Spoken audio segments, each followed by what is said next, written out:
Here with longer hair, but it's a Naga. It's the only mouse I'll ever use. Curl inward with the straightener to get it to go outward.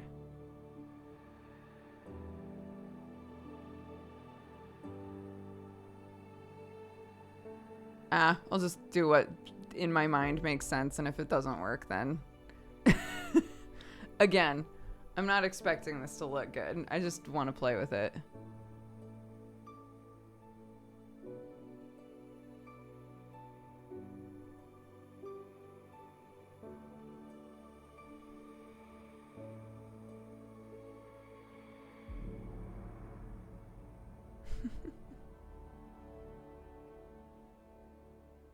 Emma is Sam. That would be weird.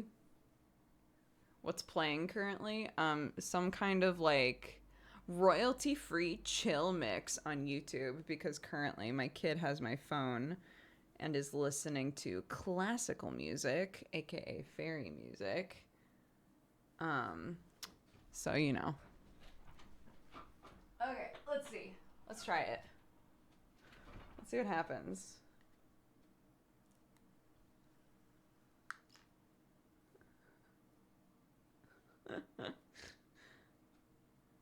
It don't wanna.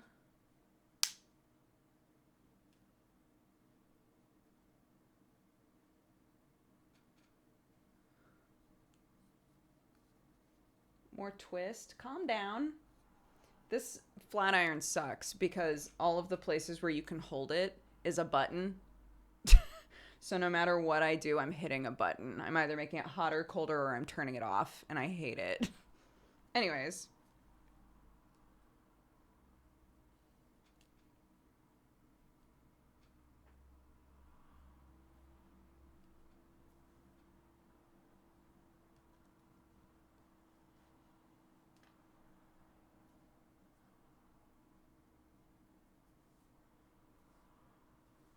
It doesn't want to. It doesn't want to.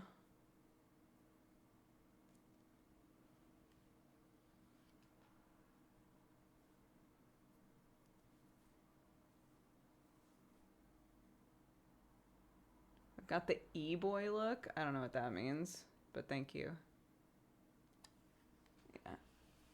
Like, if I wanted to, like, curl it, that's what you would do with it, right? You twist it all the way around, and then it winds up curly. But that's not really what I want. I just want it to fan out a little bit. But it might not be the right length for that, so...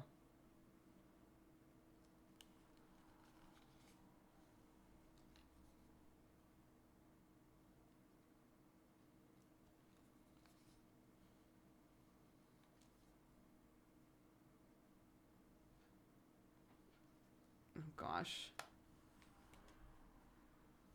I'm trying to straighten out all this shit back here.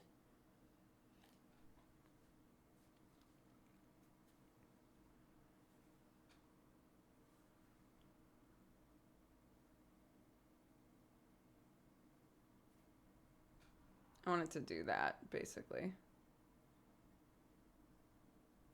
But this stuff is hard to work with, especially when I'm doing it in the stream. It doesn't... It's not super helpful.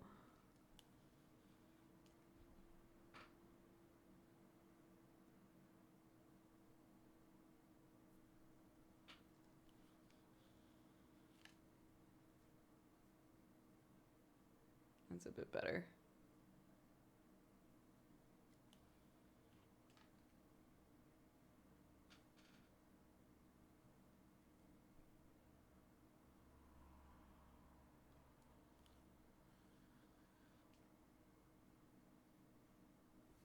Yeah, whatever.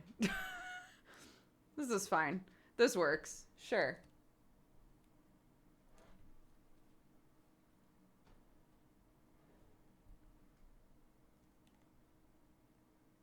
Oops. Nope.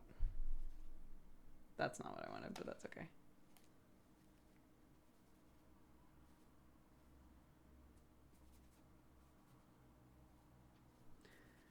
Yeah, I just watched it and, like, then immediately had to be in mom mode. And I was like, well, who knows how it'll dry. Life finds a way, and this is how. And now I'm done, and I've given up. And now I'm done. This is fine.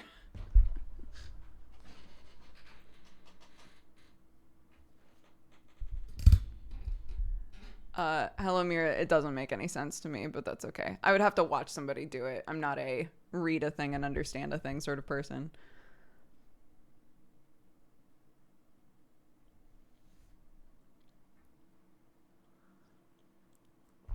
But this is better than how it looked before to me, so it's fine.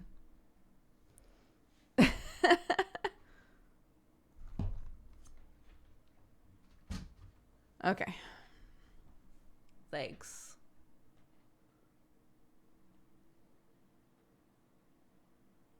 Let me roll a d20 for your hair drying style. Well, I have like hair towels.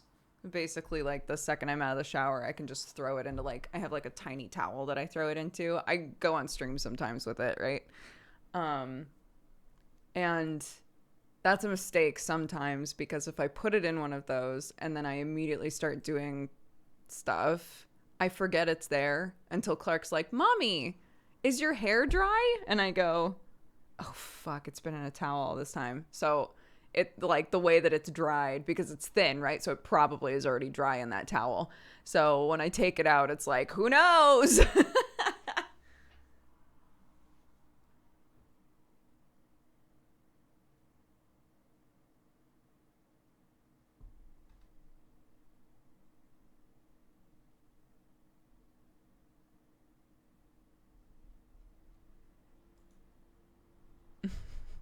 It's a follicle surprise, yeah. I'm jealous my hair takes all day to dry. It's always grass is greener sort of stuff.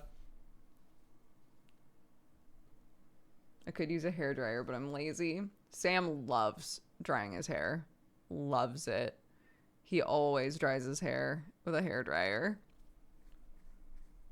And Clarky loves helping him dry his hair with a hairdryer. I've never liked drying my hair with a hairdryer. I hate it. But again, my hair just will dry in like an hour, you know? So it's, I'm also like in a different game, so.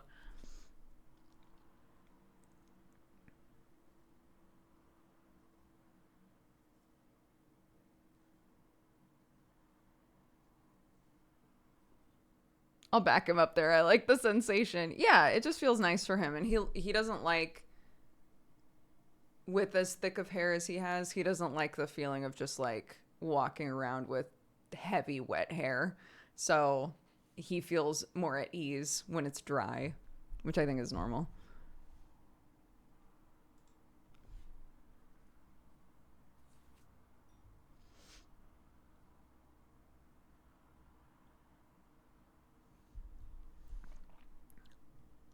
Moist hair. I'm thinking about, for like once we hit the 10 weeks and I can change it a bit, I'm thinking about going darker with my hair for winter. How dark? I don't know.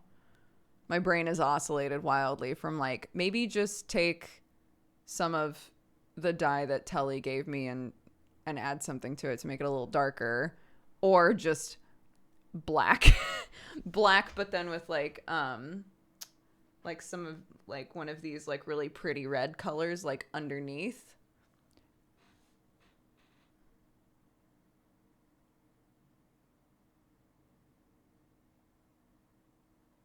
So it could be fun. That could be fun. It could be a fun vibe.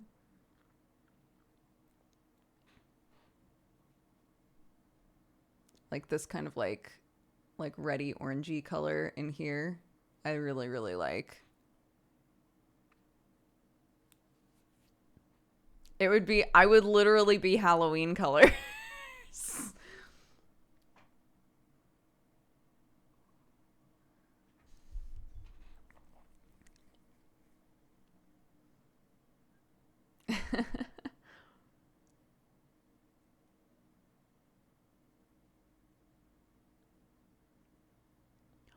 Watch out, 'cause here I come.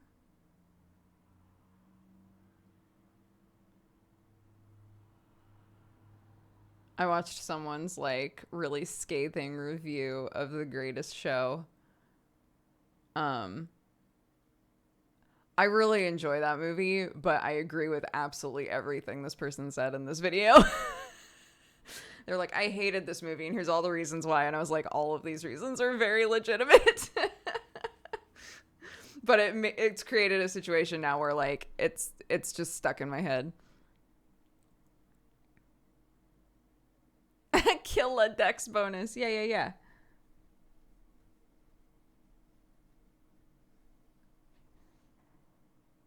Yeah, like this color. If I could maintain like the brighter version of this color all underneath, and then the rest like really dark somehow, that would be very cool. Anyways.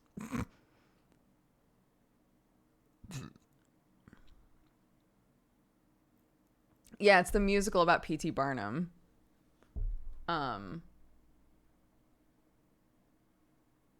Yeah. It was the Jenny Nicholson video, yeah.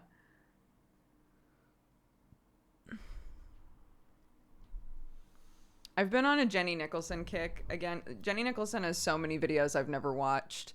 And they're just really good background noise. If I'm kind of spacing out doing something, it's just nice background noise because there isn't a lot of dead air in her videos. Like she cuts it so that it's basically constant talking. So it's just really nice. Why have we barricaded the door? Because my kid's on a warpath.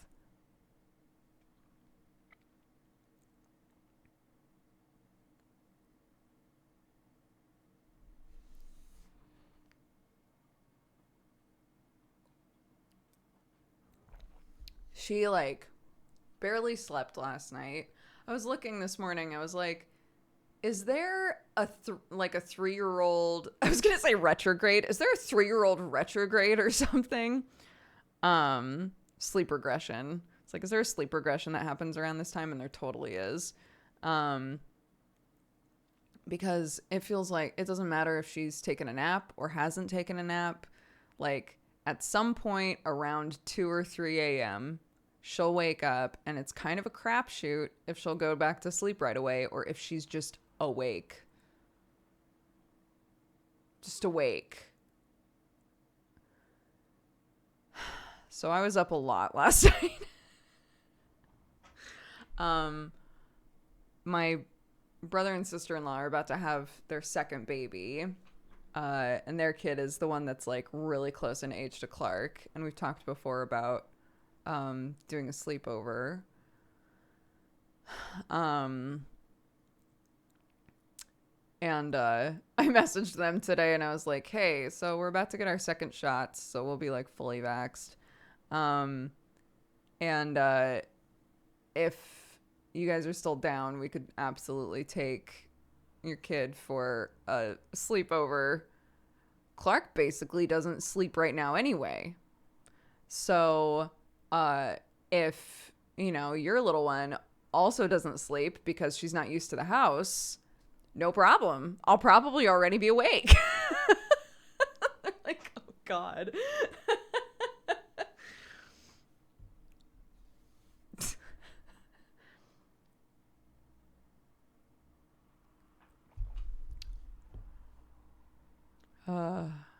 I'm due for my own sleep regression, dude.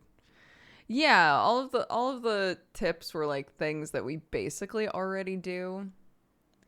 It was a lot of like, assure them, that they're safe and that you're always nearby and that they'll always be able to find you if they need you and that, everything is fine. Do this forever, every single day.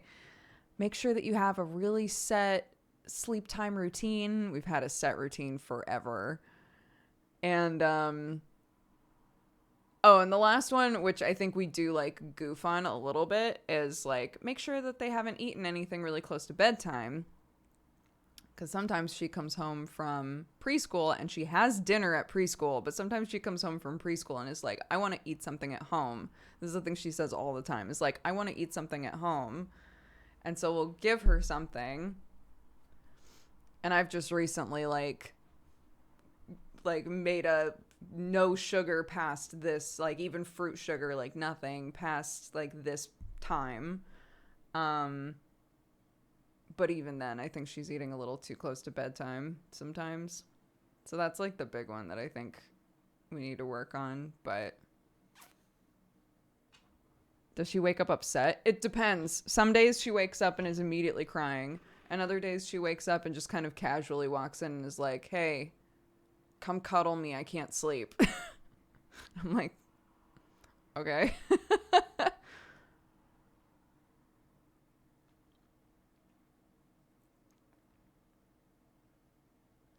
Yeah.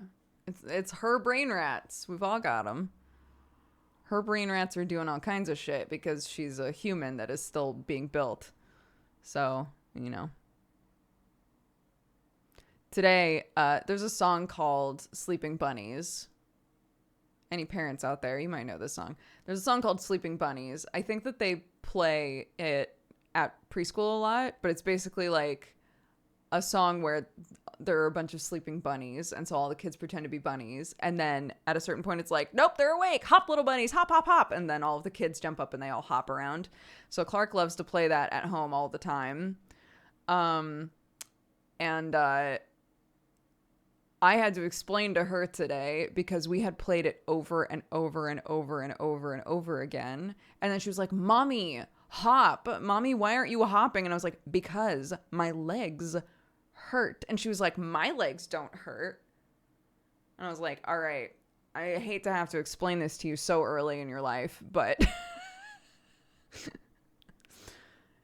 sometimes people can't hop forever, Clark, and sometimes it has to do with them being older than you, and I've been on this earth a lot longer than you, and I can't hop as long as you can, and that's just the facts.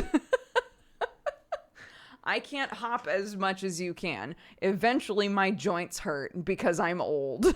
Not old, but older. In comparison to you, old.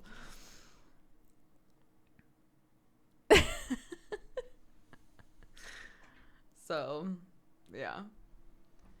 We're having similar stuff with Lillian. Oh, hi, Lumen. Her nighttime sleep was really bad for a long time. Slowly got better. We didn't change anything, kept the same schedule. She's also refusing to nap nowadays, even if she can barely stay awake. She doesn't want to miss anything, and her brain is too busy all the time. Yeah. Yes, I think our kids are in the same place right now. Yeah, Clark, like, does better for, like, during the day overall if she can get a nap in, but is, like, at this stage where she's basically refusing to nap. So by the end of the day, she's a monster, and we hope that she'll go to bed not losing it, but sometimes she's losing it when she goes to bed, and it's almost like it carries over, and if something wakes her up at like 2 a.m., she'll remember like, oh yeah, I was mad when I fell asleep. And so she'll just wake up mad in the middle of the night. Oh my God. One of these nights she was like, please come cuddle me, I'm scared of the dark, blah blah blah blah blah. And I was like, okay, I'll come cuddle you for a minute, you know, and then I need to go back to sleep too. So the second that I get into bed with her, she falls asleep, and I was like, okay, that was easy. But I normally wait for a minute, because if I move too quickly, I'll wake her up. Like, I have to wait until she's like deeper into sleep, you know? So I'm like hanging out there, just kind of, you know, being a creep and just like watching her. And she's, I could tell that she had like gotten into a deep sleep. It's this poor thing. Anyways, so I like was just hanging out there, and she had fallen into like a really deep sleep because her eyes were like moving really rapidly behind her eyelids, and she was like mouthing things, and then suddenly she woke up and was like, I wanted to flush the toilet. And I was like, what? And she was like, Daddy, flush the potty without me. And then rolled over and fell back to sleep. And I was like, did she have a nightmare that Daddy flushed the potty? This is a thing. I don't know anybody else who has toddlers, but I don't know if this is like a thing. Clark has like control issues about the potty. If you flush the potty, she gets furious. She has to be the one to flush the potty. So she had a nightmare that I guess she had gone potty, and we were like, "Great, good job, honey," and flushed it, and she was like, "No!" It's actually so wild. Toddlers have control issues about everything. It's true. Lately she doesn't want me to sing with her. I've talked about this before because I also used to do this, so I get it, but it's like so annoying being on the other end of it now. If she's singing a song, I'll like start to sing along with her and she'll go, "No, I am singing it." I'm like, "Okay." All right, no problem. And sometimes when a song is on the radio and I'll start singing along with it, she'll go, "Stop copying her," or "Stop copying him." And I'm like, "What do you mean?" She's like, "You're copying them on the radio." And I'm like, "I'm singing along because I like to sing, Clark. I don't like this micromanaging of whether or not I'm allowed to sing in my own goddamn house and car." But I totally used to do that because, you know, I don't believe in astrology, but like that's some like hardcore Leo shit. That if I was singing a song and somebody else sang with me, I was like, "No, this is my time. I am singing this song now, and you need to just listen." No singing, only me. My stage. It was a mess. I was a mess. And I've given birth to another one. So in the classic form of like whatever it was that you did that annoyed the shit out of your parents, you wind up having a kid that does the same thing to you, right? My sister talks about that all the time. She's like, "I literally gave birth to myself." My kid 100% is doing some of that stuff.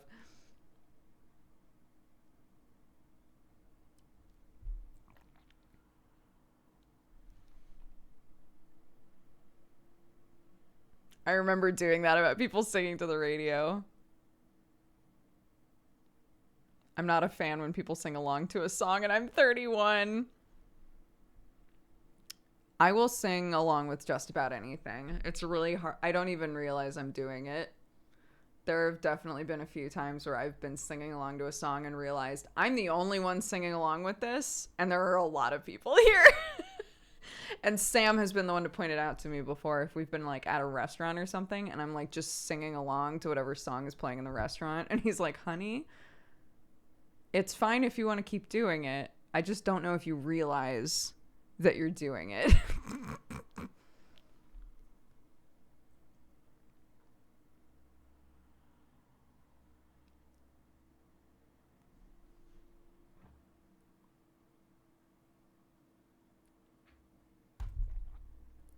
No, I keep trying. Oh, God, this is like one of those things that's like out of sight, out of mind. I keep trying to set up a P.O. box. I can't set it up with my card.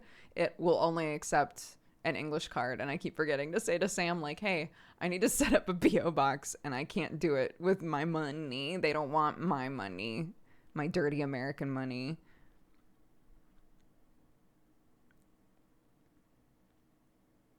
Yeah, I think that is part of it. My mom and I would sing along in the car the whole time we were driving. My brother is a musician, my dad's a musician. Like I just grew up in a very musical household. Everybody sang constantly. So it's just very it's not something that I've ever kicked or like bothered to try to kick. I just try to be aware of it if I'm the only one doing it because there might be someone, yeah, who's like, "Man, I hate this."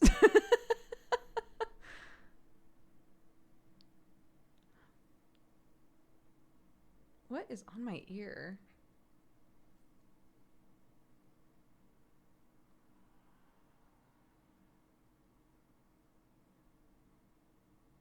There's something like on my ear and it's driving me crazy. Oh well. I say oh well and then I keep trying to grab it. I can't tell if it's... This is gonna sound gross, but I can't tell if it's skin.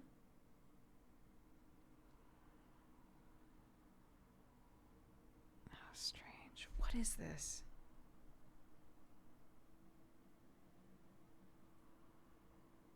Might be skin. Anyways. I was listening to an online version of a concert with Jared the other day. Yeah, Jared's been doing more like streamed concert stuff, which I think is great. Jared is my brother. He's a musician, like I said. And obviously because of the world, all of his tours and things were canceled for the last year or so. But he's coming out to Europe. He's going to be here November, I think. So I'm very excited or end of October, something like that. Yeah, he's like jazz funk, I think, are the genres that he kind of like slips into.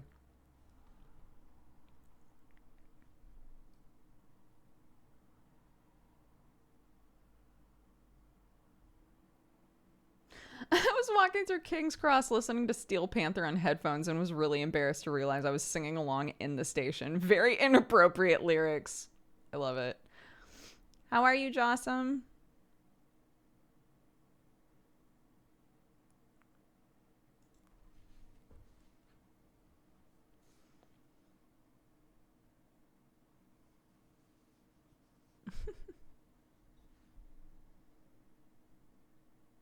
2-hour walk in the sun, thriving. Oh my gosh. I was going to go for a walk with Clark this morning and she was a little full on. So I was like, maybe in the afternoon. And then I was talking with my mother-in-law and she was like, oh, maybe we could all go for a walk and take the dogs and go for a big walk with the dogs. And then Clarky can see the dogs. And I was like, that's a great idea. So we're waiting until tomorrow to go on a big walk. Technically, we could take a walk both days, but today... all of the clouds look angry, so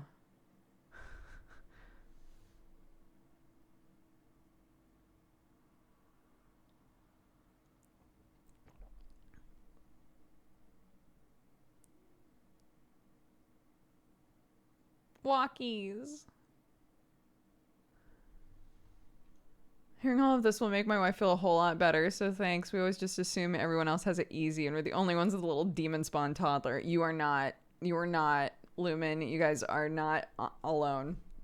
I promise. Yeah, it's that wonderful mid-ground point where it's like, God, I love you so much. Everything that you're doing right now is so amazing and thrilling as your parent. What a blessing you are in my life. And also, if I could just dig a hole and climb into it and bury myself for just a little bit, that would be so great. Like, it's just so much. Every single day we're having a talk that's like, honey, I know you don't realize it, but you're shouting right now. Because before I would say like, I don't think that I've done anything that requires me being shouted at. Or I'll say things like, remember, mommy and daddy don't shout at each other. We don't shout at you. So, it does hurt our feelings when you shout at us. And she 100% is like, but I'm not shouting. And so we're like having to do this thing now every day where it's like, honey, just FYI, this is shouting right now. I know you're like really wrapped up in the emotions and you're feeling a lot, and that's totally fine. Feel those feelings and hopefully you'll be able to like put a word to them eventually. But like, I just need you to know you're screaming right now. It's just so much.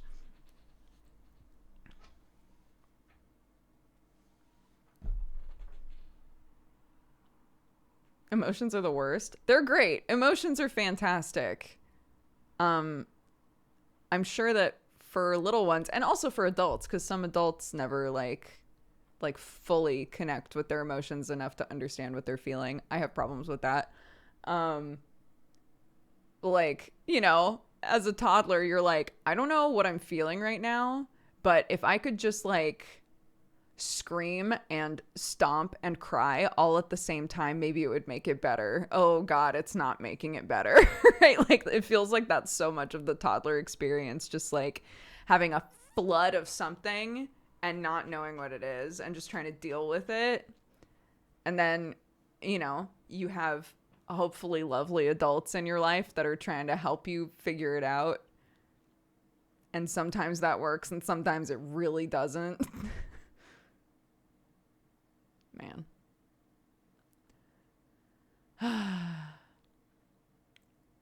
Yeah, it's great that sometimes, like, there are a lot of emotions that she is totally clocked in on, right?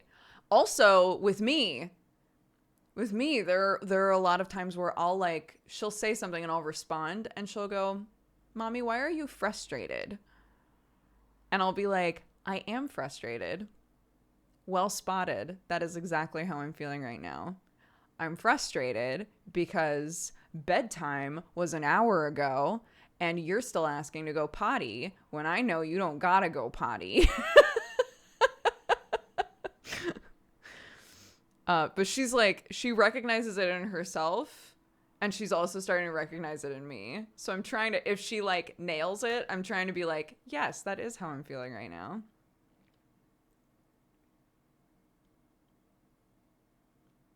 Even if my immediate reaction wants to be like, of course I'm frustrated. Of course I'm frustrated. Of course I am. It's 10 p.m. You were supposed to be in bed 2 hours ago. Ah! Just like fucking. Sometimes you want to throw a tantrum and you're the adult.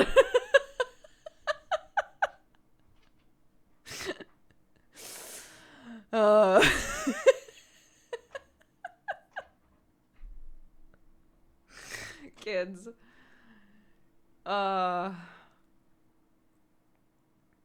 Just let it out, dude. Angry Muppet mode. For real. Yeah. But anyway, my kid's the best. I love her very much. What a queen.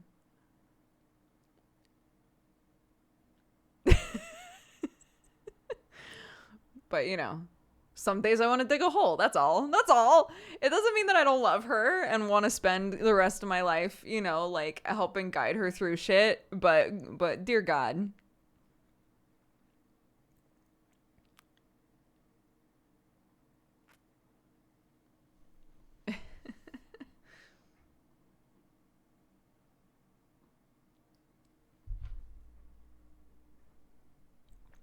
Anyway, how are you guys? Anyway, what's up with you?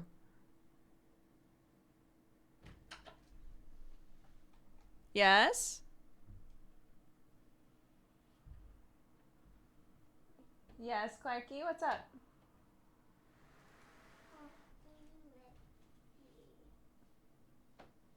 Where's Daddy, baby? Okay, can you go back to Daddy, please? Because I'm still working.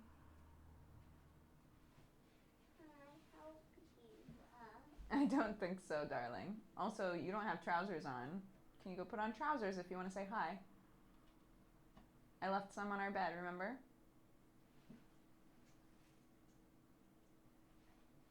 Go in, please.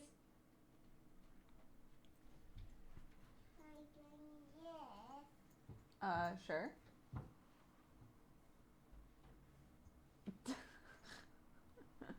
Here.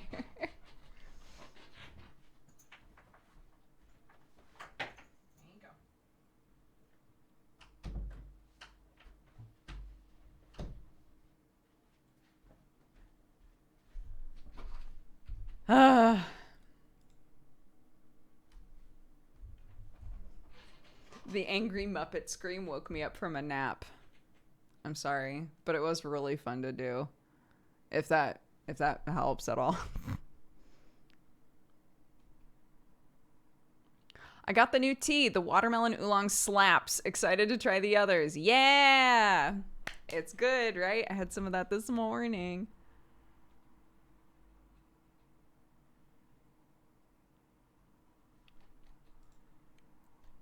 It's alright. It was funny. Oh, Louie, I'm sorry. Yeah. I think that's a common thing. But I'm glad that it's alleviated when you're hanging out with us.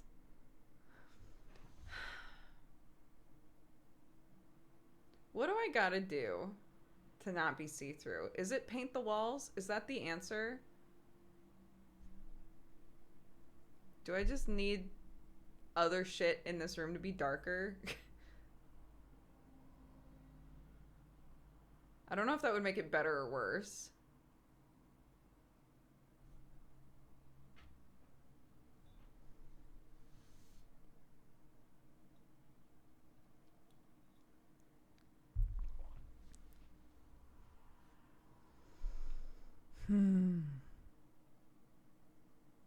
What color would you like to color them?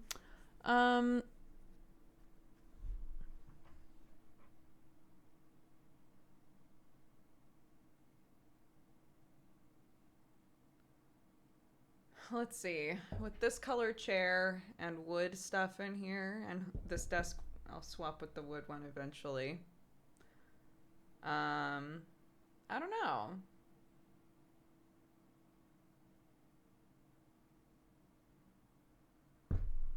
Get some sun, lol. Yeah, thanks. You're the first person to suggest that.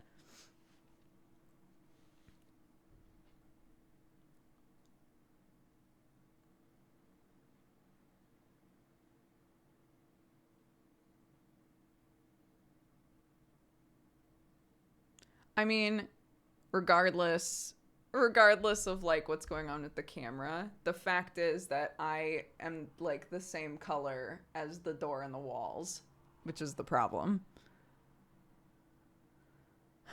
So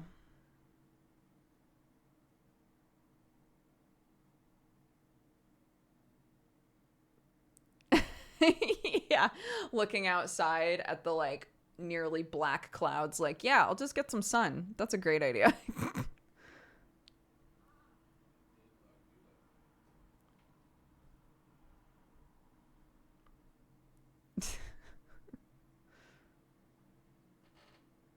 A divider? I don't want a divider. This room is too small for a divider to make any sense.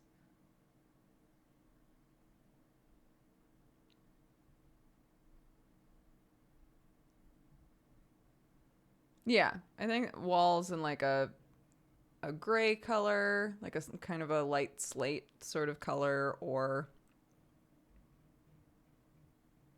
maybe one of the walls can be like an interesting like temporary wallpaper or something. We'll see.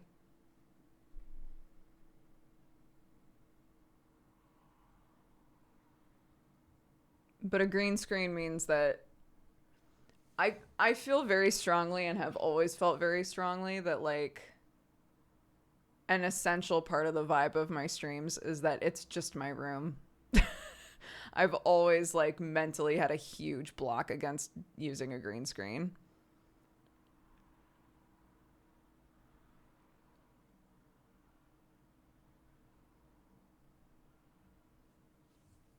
Yeah, I've wanted to get a rug as well. You'll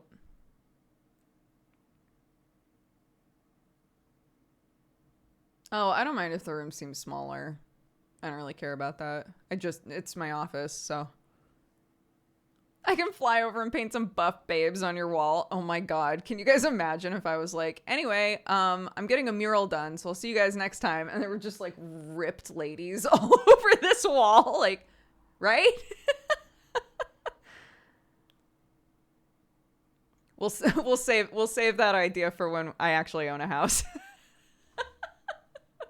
It'll be wasted. It'll be wasted on the owners.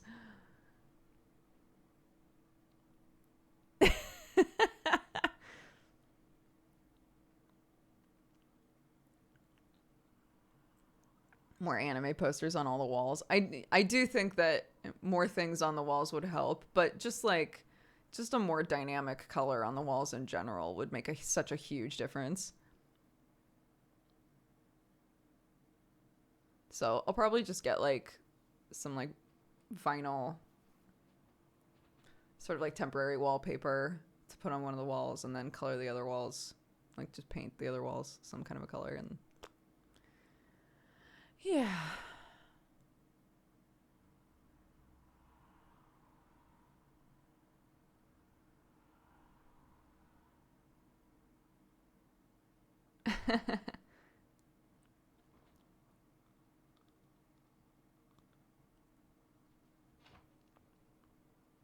Imagine the owners coming back to the house and seeing that. I'm like, you said to make ourselves at home. First time trying the subtitles on stream. They work really well. They do, don't they? I agree.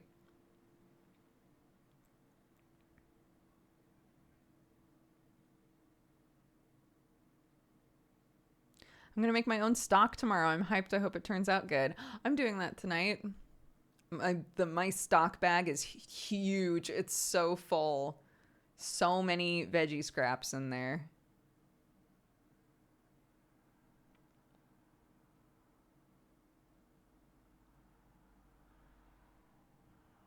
But to be honest, I still have tons of stock left over from last time.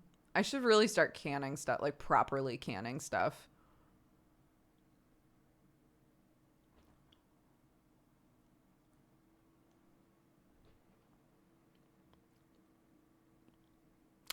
Bye. Have a good lunch.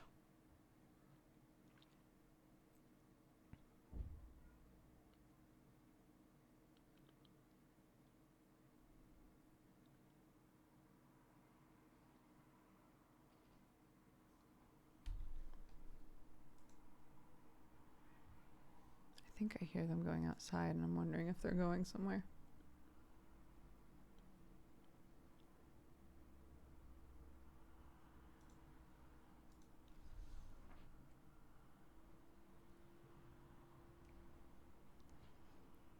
No, I didn't lose anything. I just hear my husband and my kid outside. And so I was wondering, like, oh, are they going somewhere? I don't have my phone. So if they texted me being like, hey, we're going somewhere, I wouldn't know.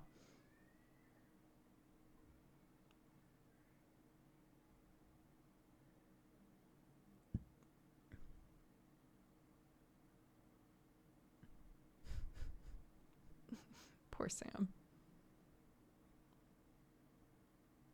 She's very high octane today. Poor baby. Because she didn't really sleep. And because we didn't really sleep, like, our patience is way lower than it normally would be. So it's just a bad combination, you know? Well, we need to finish up Boyfriend Dungeon. And then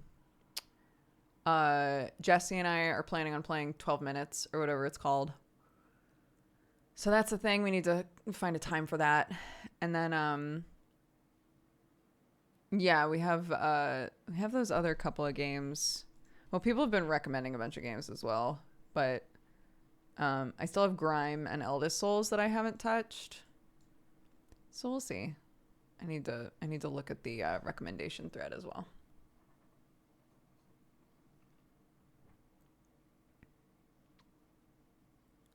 Check the warnings for 12 minutes. Yeah, of course.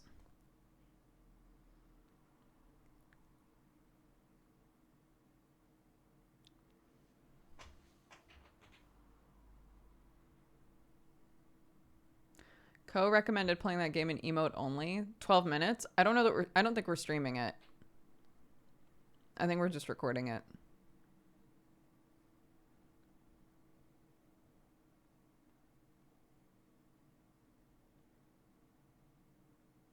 Hello. Hi, everybody.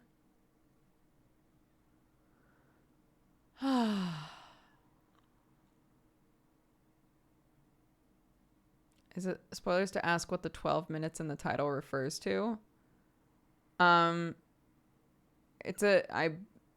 judging by the trailer, it's a game that deals in time. Like, I think you're living through the same 12 minutes over and over again and trying to like make progress. It's not like a new idea, assuming that that's what it is. It's not like a new idea, but it's like it has more like financial backing behind it. So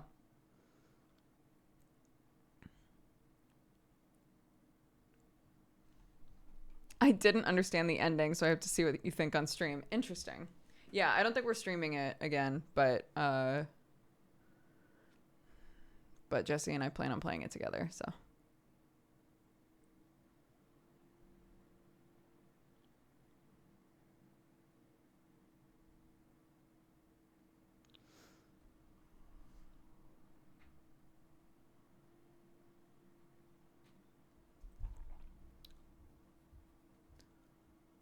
Oh.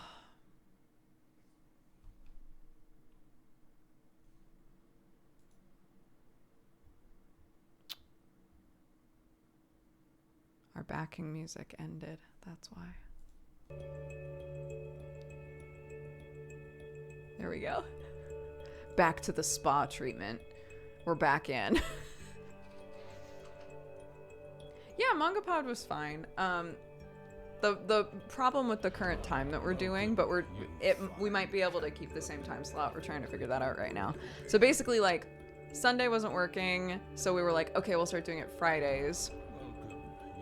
But now Friday, like, the time slot that we're doing on Fridays is getting a little messed with because, like, Erin has a really hard out in order to pick up her kid on time from school.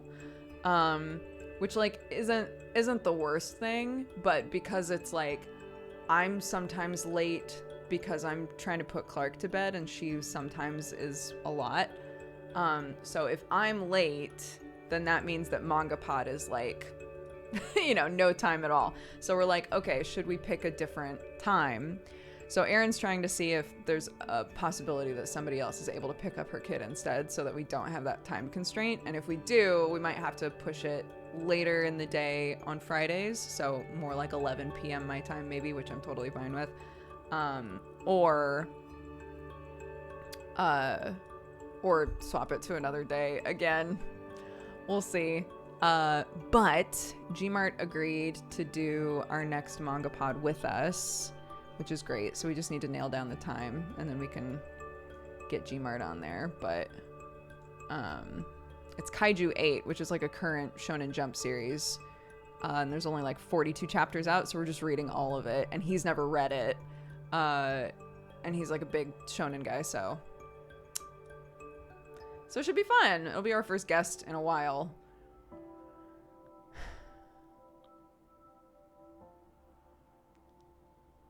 Oh, Aminka, thank you very much for the gifted subs. Thank you. And Amiala, welcome to the cat gang.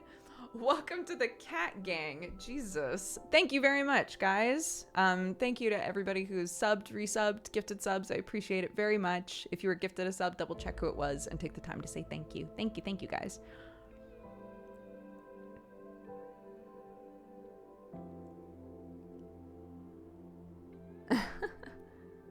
Yeah. Jigsaw. I love the guest episodes. Me too. And we haven't, like, for a while there, we had 4 hosts. And so there was less of, like, a desire to have guests on or, like, a necessity. And we've been canceling often enough lately that I was like, if we started booking guests, because the show is arguably better when there's at least 3 people. So I was like, if we start booking guests, it'll kind of do like double for us. Number 1, it's just nice to have guests. Number 2, if somebody can't make it, it doesn't mean that we reschedule necessarily, right? We'll still have 3 people, assuming the guest can make it. And number 3, if at a certain point we're like, man, it would be great to have 4 hosts again, we will have more recently had a bunch of people on and can kind of feel out like who vibed with us really well, you know? So, yeah.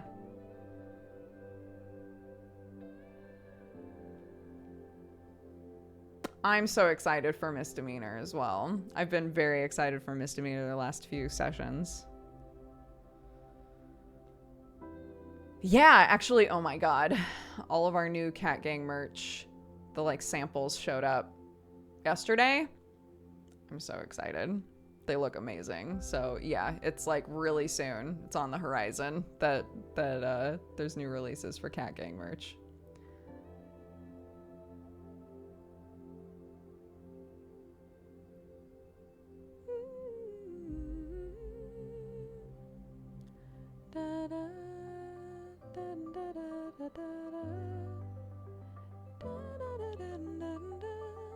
I barely slept tonight, but I feel energetic right now. It's 8 a.m. Hey, whatever works.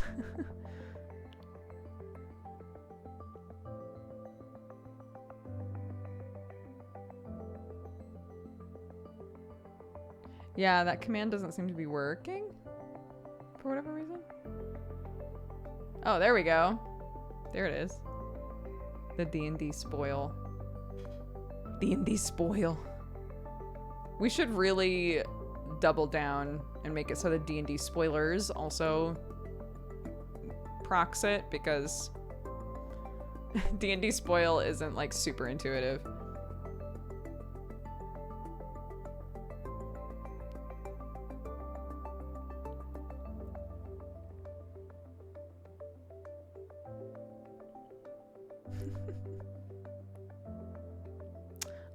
I really have to pee.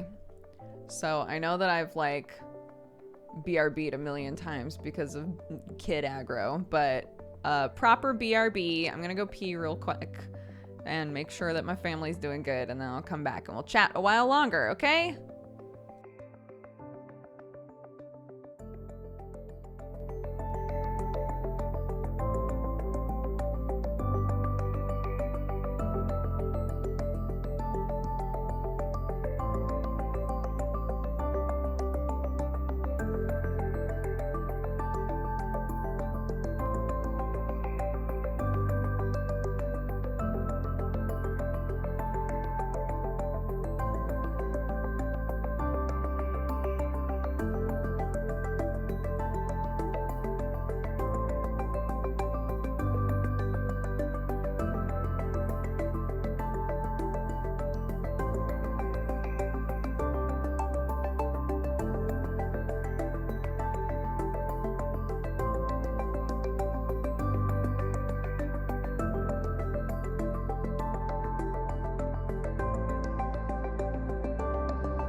I hate this.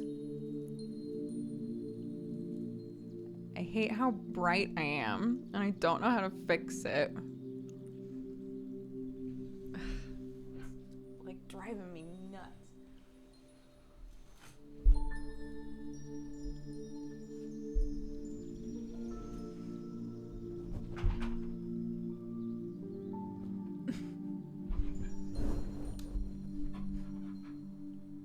Like, there's no good answer. There's no good fix. It kills me. Whatever.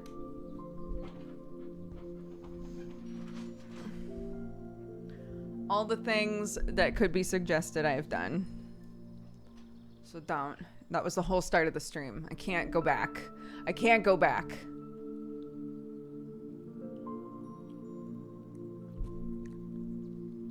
I can't go back. Don't suggest things.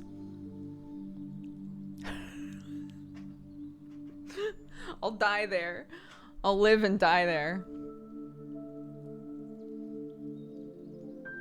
Put on a different colored shirt. That probably would help. I refuse.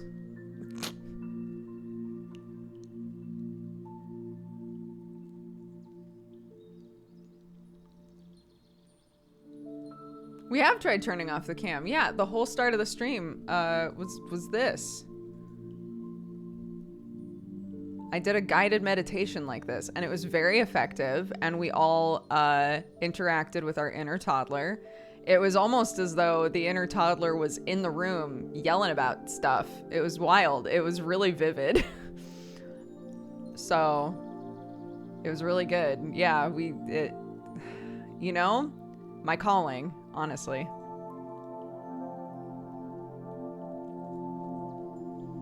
Too loud. Ambient chill music, royalty free. Too loud, darling. I can't believe Clark left all of her carrots in the other room. They're mine now.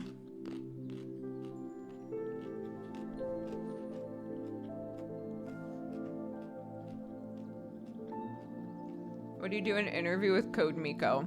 I'm gonna be totally honest with you. I've never watched Code Miko, and the only thing that I know about Code Miko is that she heckled Jesse to death while interviewing him, so no.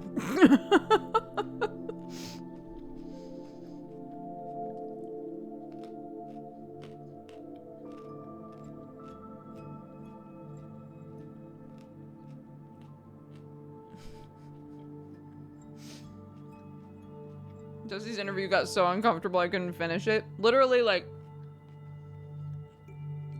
that was the day that we were doing study hall.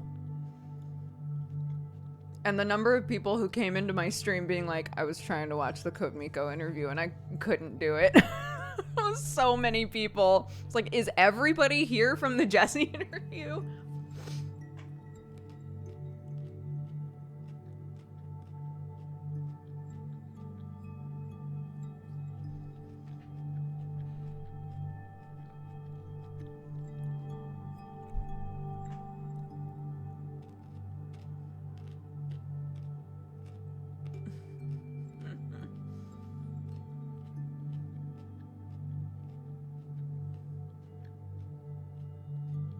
I think it's a Vtuber.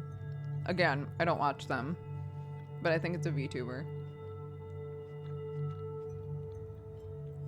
I think her regular interviews tend to be like that.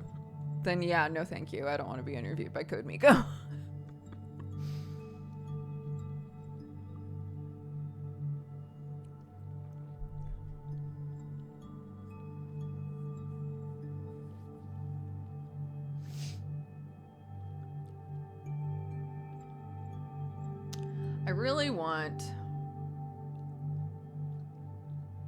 Not really want, but sometimes because on MangaPod, Moeka is a VTuber, right? So on MangaPod, there's 2 cams and then Moeka. And we've goofed before, like, maybe we should all just be VTubers on MangaPod. But, like, I honestly think about that a lot. I honestly think about that a lot. Like, that would be very on brand for a podcast about manga to have to have VTuber avatars. But like, also I kind of feel like because it's mostly a podcast, you could even just do the like PNG version where there's like 2 active versions. Like we just all have like, you know, drawings of ourselves basically.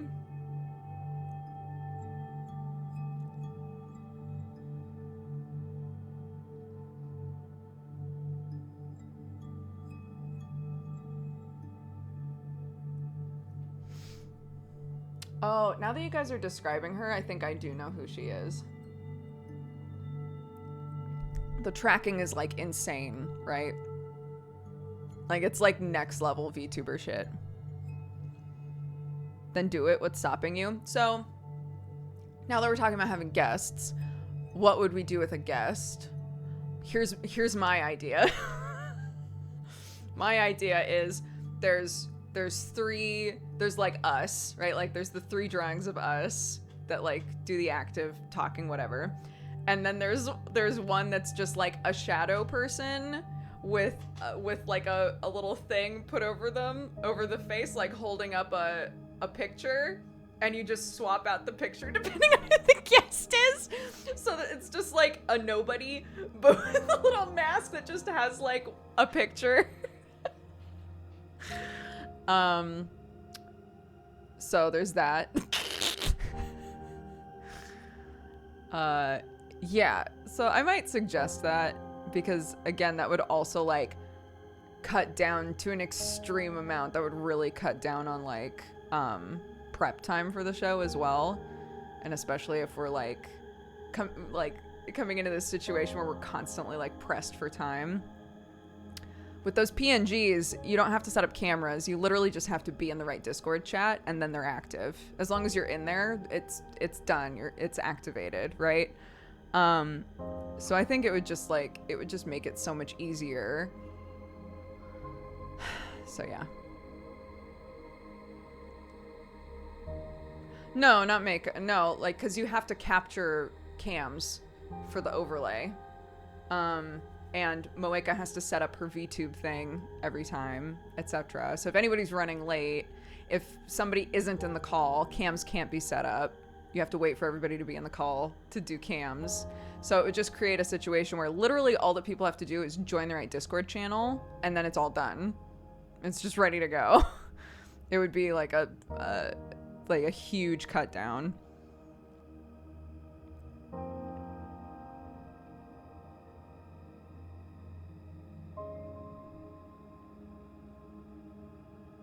So yeah, I think it might be a cute idea. Just, yes, exactly like the Hollow Knight things, where there's like a version where you're not talking and a version where you're talking. And as long as you're talking, then like it's an activated version of the picture. That's the idea.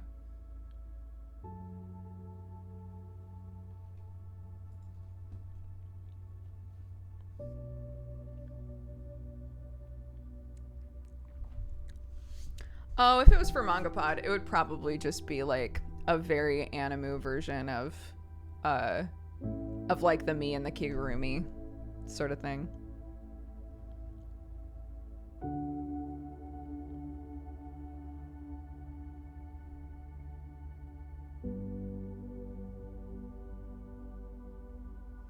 You can also set it as a talking GIF. Yeah, I mean, you could.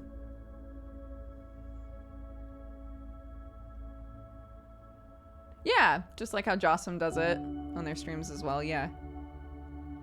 Lots of people do it now. It's like a lo-fi version of like VTubing. Where you just have like an avatar that's either active or inactive. It's just like a super simple thing to set up.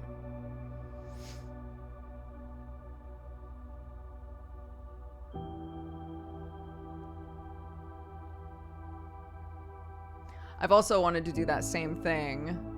Whoever I would like commission to do all of these, I would probably commission them to also do these ones. But I've said that I've wanted to do the same thing for Final Fantasy XIV for Super Cousin Nights, because most of the time, because I don't use cam on those anymore because it's late at night and I just want to chill. But most of the time, if there's new people, eventually somebody will be like, I can't tell who's talking. So it would be really cool to have like little drawings of Tiri's character and my character.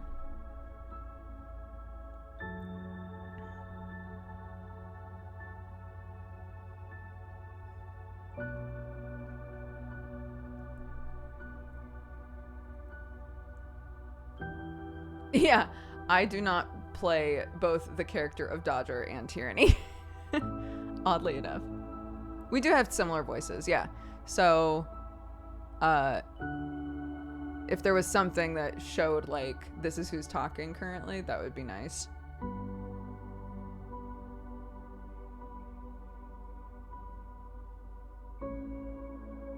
So, yeah. Just more ideas. Just more ideas that will take me forever to implement, but they're ideas. It's like your family or something. I know. It's like we're family and also grew up in the exact same area, and so we have some of the same, you know, verbal idiosyncrasies and shit.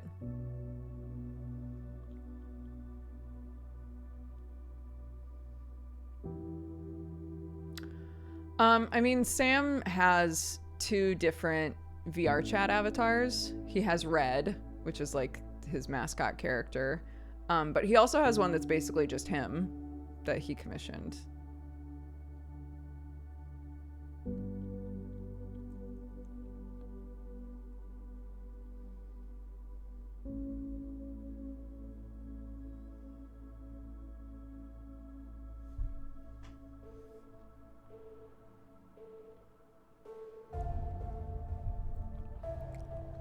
Yeah, it basically just looks like him, except, you know, in like warrior garb. I'm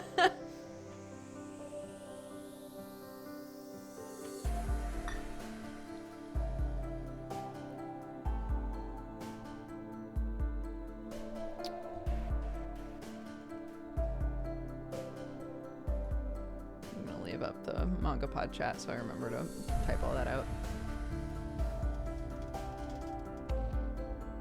Vtuber, are you thinking of streaming with one? I've talked about it before just because, like, it would be a nice alternative on days when, like, when Clark's being especially, like, intense. It would be nice to not have to worry about her barging into the room and stuff like that because, you know, the camera's being utilized in a different way, basically.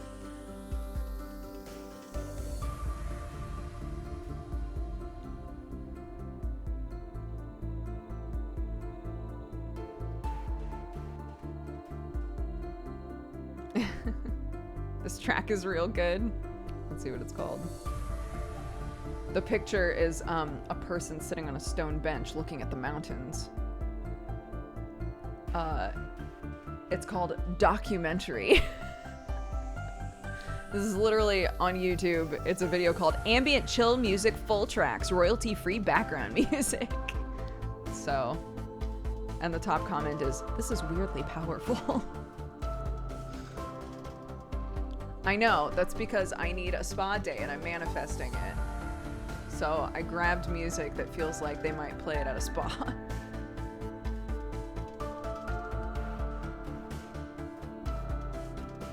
I blocked the door for Clark. The cats can't open the door. Well, sometimes they can, but it's, you know, rare.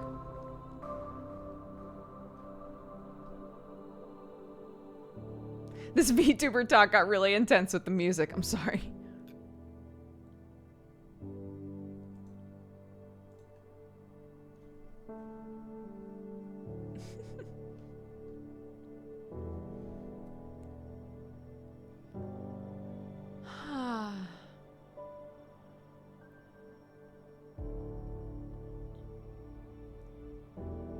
Clark gonna bulldoze her way in like the Kool-Aid man. No, today is literally the first day that she was like so determined to come in that she just pushed as hard as she could and totally moved that thing. And I was like, well, that's not foolproof anymore.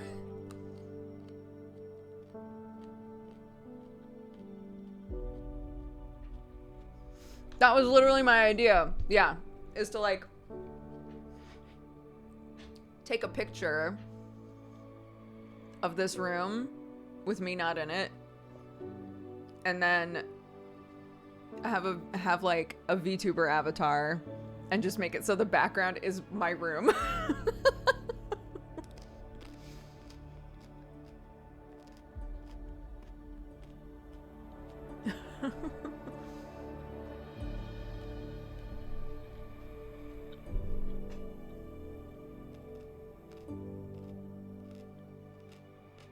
Yeah, she was like, look, if I keep putting points into charisma, it's not gonna get me anywhere.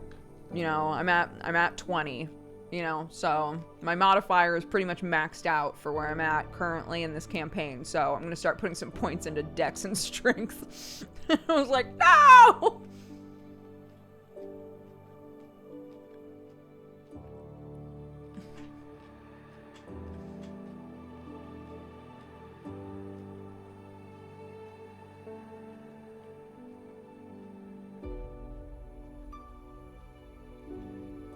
When was Dodger supposed to change the hair color? What do you mean? Like, at what point can I change my hair? Middle of September is the 10-week mark.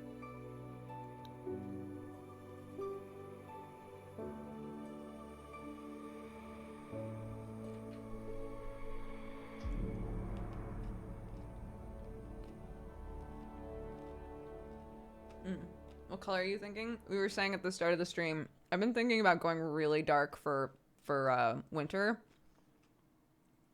Doing like really dark all over except underneath, doing like an orangey red color since I have all of those dyes anyway. I'm eating carrots. I cut a bunch of carrots for Clark and she ate like 4 of them and then left the rest in my bedroom. So I was like, these are mine now.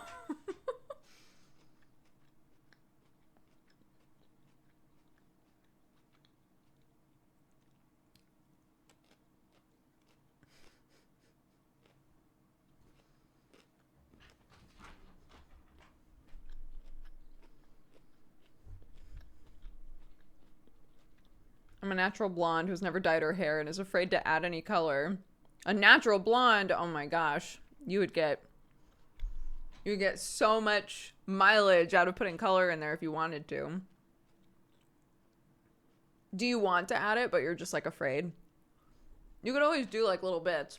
I have friends who have really light hair colors and that's what they did first is they took like a little bit underneath or just like a couple little streaks here and there and saw how they felt about it, you know?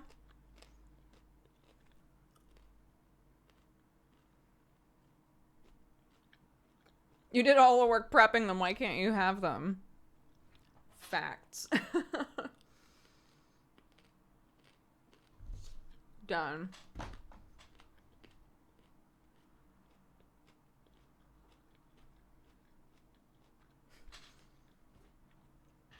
I went downstairs and I was like, how are we all doing? We good? And Sam was like, yep, we're just slamming some Weetabix. And I looked and they both had bowls just full of Weetabix. And I was like, Jesus. Okay.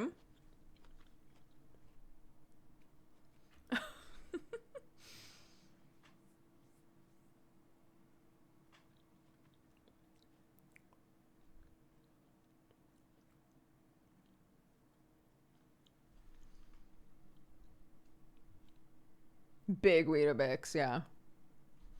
Well, I assume they're big Weetabix. I had never had Weetabix before, like, a couple months ago. But they're the ones that are, like, you know, this thick and, like, this big around. She's gonna go back to your room and be like, who took my carrots? Nah.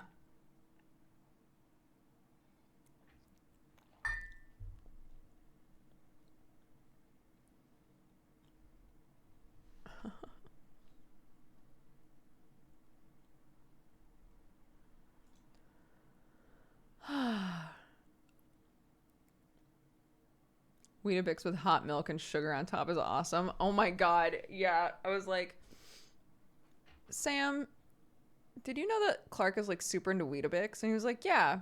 was like, she taught me how to make it for her. And he was like, oh, yeah, nice. Like a little bit of milk and then you put it in the microwave. I was like, oh, no, she just has just cold milk on it and then just eats it cold. And he was like,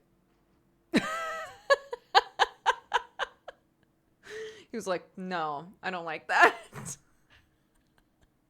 Like, oh, okay. Again, never had it before. I'm unaware that there's like a right and wrong way to eat Weetabix.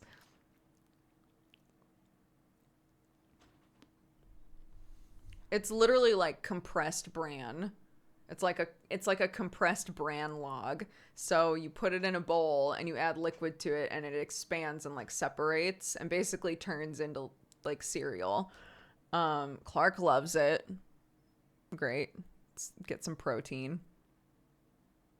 Is it good? If you like bran cereals, then yeah.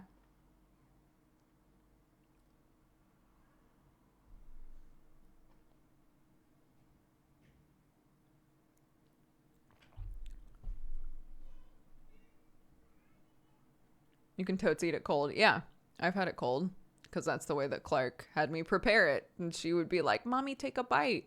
So I've had it. Tastes fine. It's basically Special K, but without the special, you know?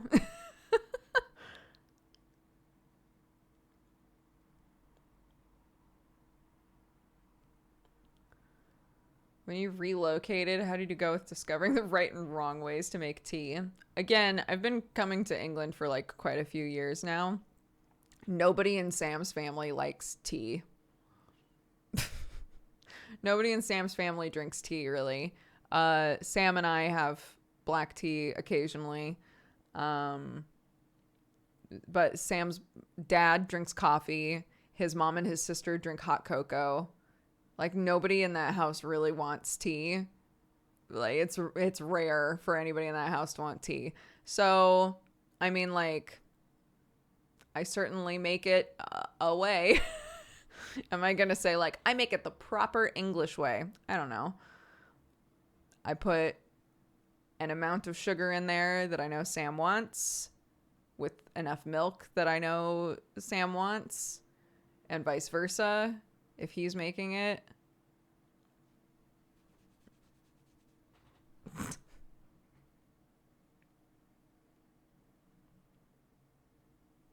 I did learn via like conversation early on. Sam went to somebody's house and had tea. And when he came home, he was like, God, they put so much milk in it. It was basically white. And I was like, all right, doesn't like a lot of milk in the tea. Good to know. Because Sam's definitely the sort of person, and I am too, but like Sam's definitely the sort of person where if you made him something, he's not going to complain, right? I'm not going to make him tea and he's going to go, it's not great, right? Like he'll drink it. He's not going to say anything. So yeah.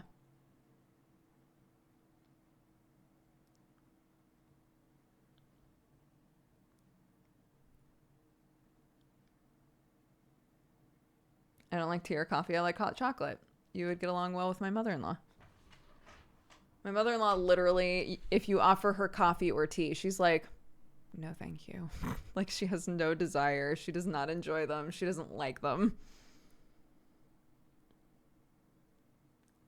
Hi, Brett. Are you ready to be the pirate referee? I just found out recently that in Dungeons & Dragons 1.0, the DM was called the referee.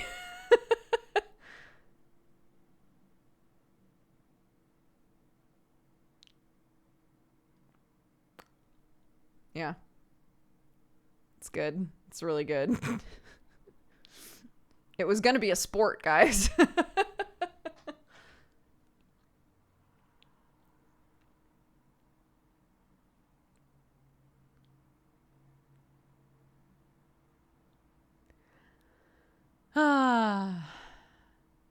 It's a sport of the mind.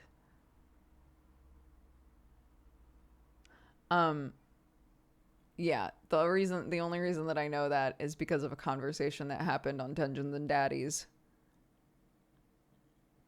And if you've listened to Dungeons and Daddies, you probably know exactly where I am in the story now that I've said that. So yeah, we were talking about it and I was like, what?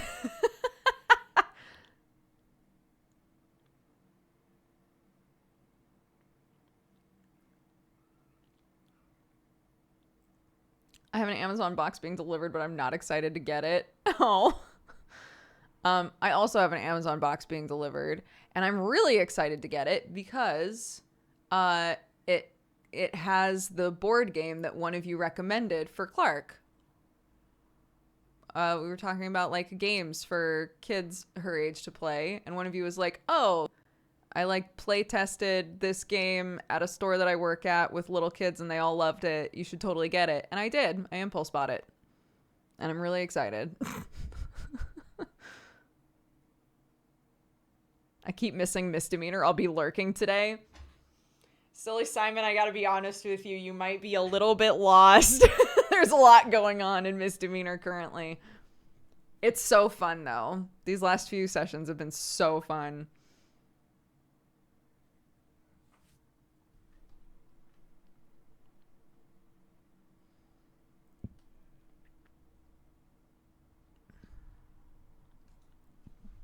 It's called, hold on. Oh, my phone's dead. It's called My Phone's Dead.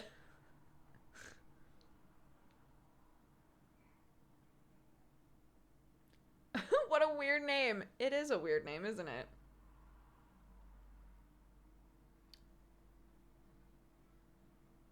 It's the one where you like put cards together to create a new creature. Hold on.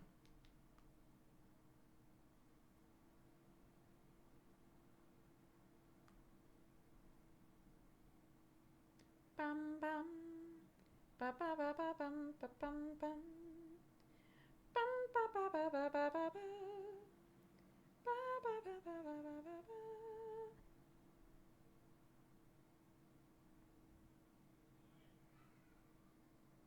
Here we go. It's called The Muddles.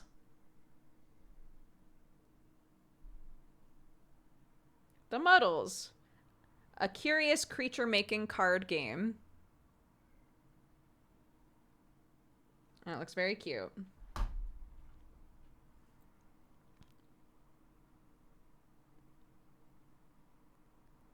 I also got basically Jenga, but with like, it's like a recognition game. So all of the Jenga pieces have different animals on them.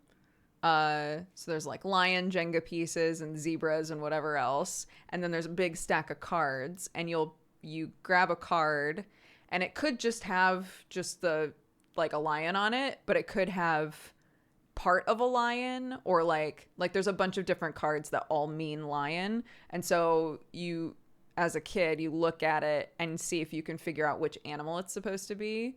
And then if you can, you're supposed to grab that block from the Jenga stack.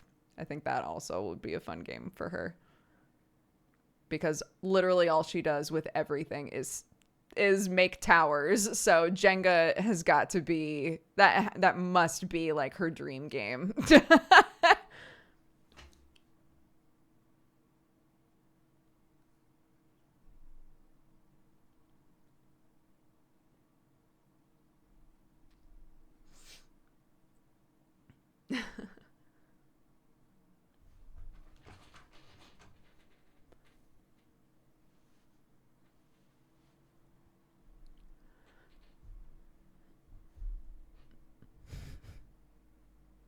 Jenga is structured.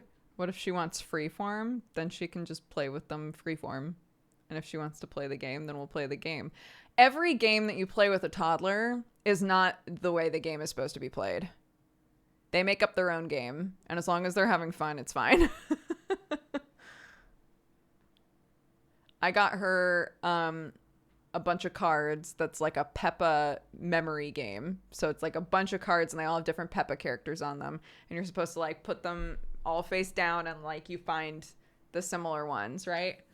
That's not how she plays that game. So that's fine. It's totally fine. How does she feel about Lego? Honestly, she's not a huge fan of things that click together, which is weird. I mean, it's not weird, but it's interesting to me. She is way more of a fan of like the balance aspect. She wants to build a tower as tall as it can be without them clicking together. She likes like the rush of thinking it's gonna fall.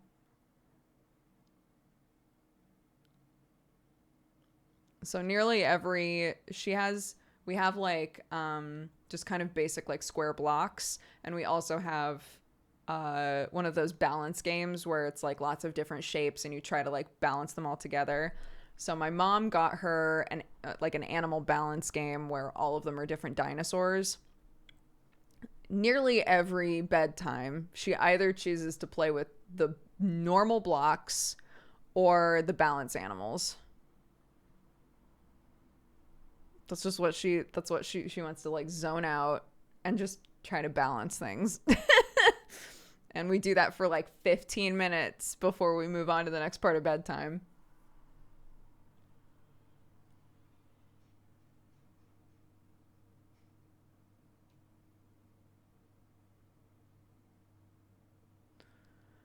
So yeah.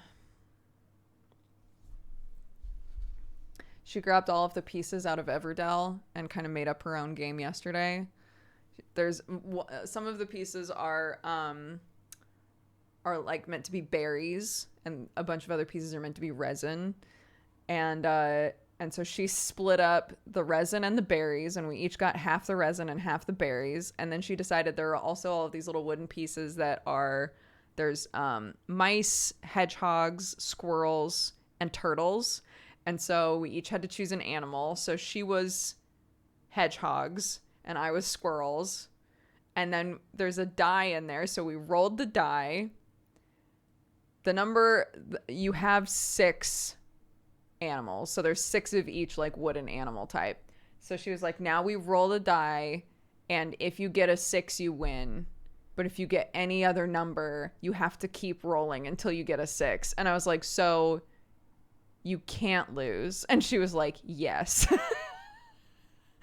So I rolled and got a 3, and she was like, roll again, and had me just sit there rolling until I got a 6. And she was like, Mommy, you win. I was like, great. I love your games, Clark. You should make more games. This is great.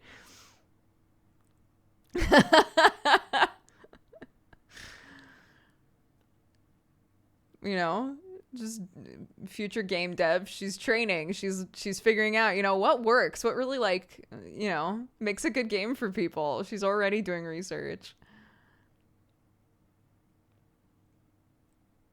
Oh my God. We were watching a video this morning in which all of the like little kid characters were competing against each other in like track and field kind of stuff.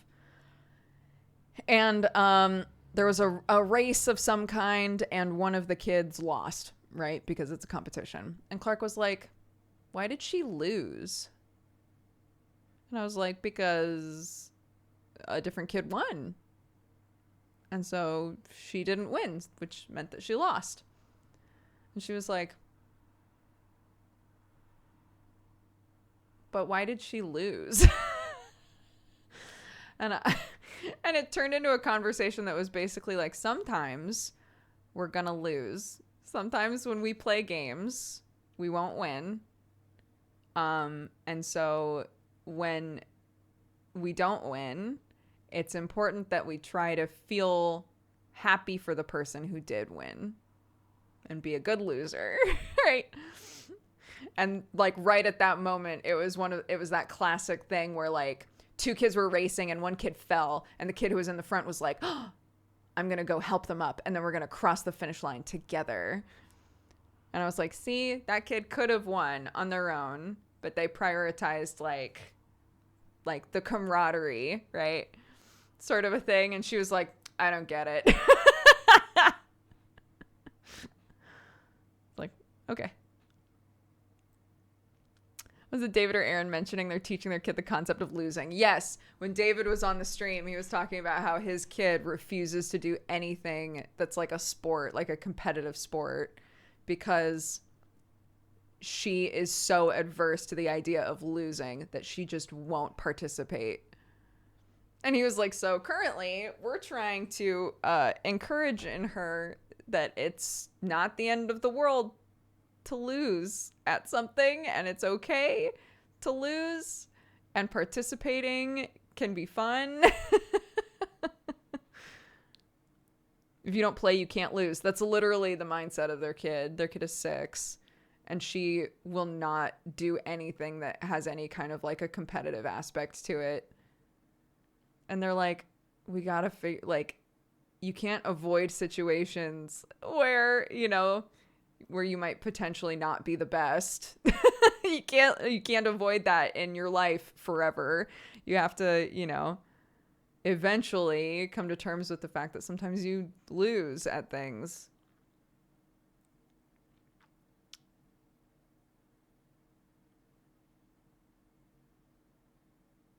It is very perfectionist, I think, knowing their kid. I think that that's 100% an aspect of it, yeah. She's watched a lot of Kuroko. She surely she's starting to absorb this idea that like sometimes you lose, but then you just come back stronger, right? Maybe she just needs to watch more sports anime.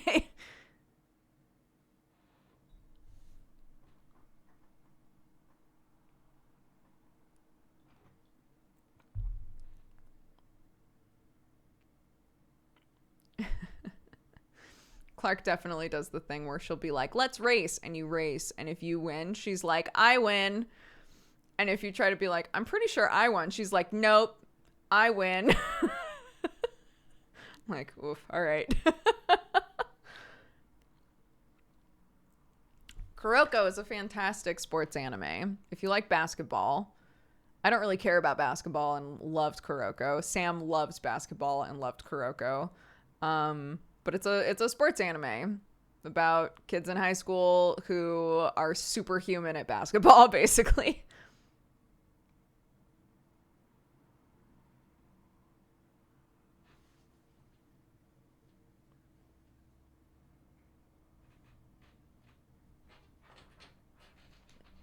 I can change reality just by saying it is a fun phase of development.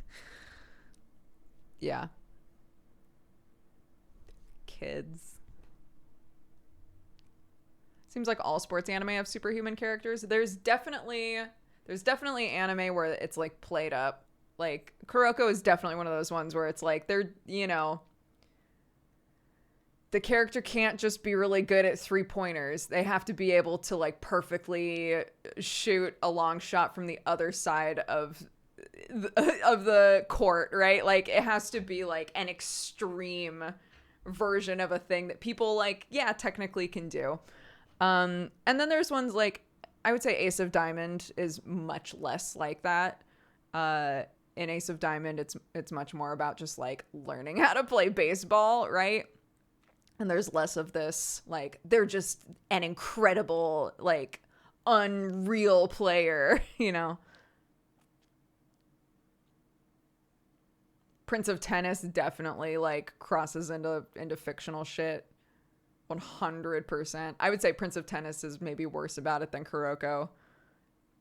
It doesn't help that everyone in Prince of Tennis is supposed to be in middle school and they all look like fucking 25-year-olds. Like, Prince of Tennis was always weird.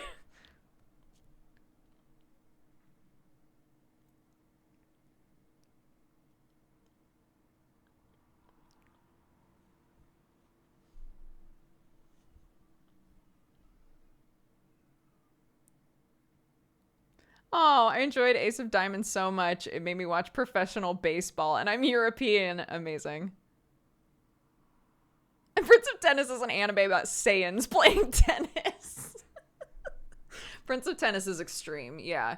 I think Prince of Tennis is more extreme than Kuroko, but Kuroko's definitely like crosses into fiction for sure.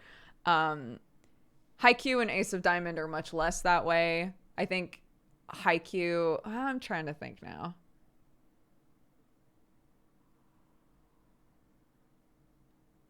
They might both be around the same amount of like believability. It's hard when you don't play the sport, you know?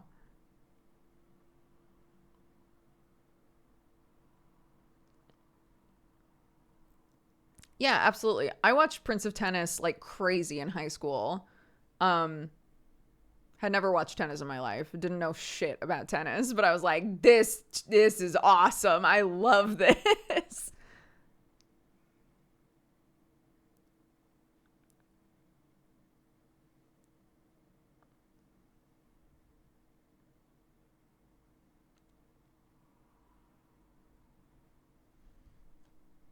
Oh, Rockhead, I'm sorry. Big hugs. I'm glad you're here.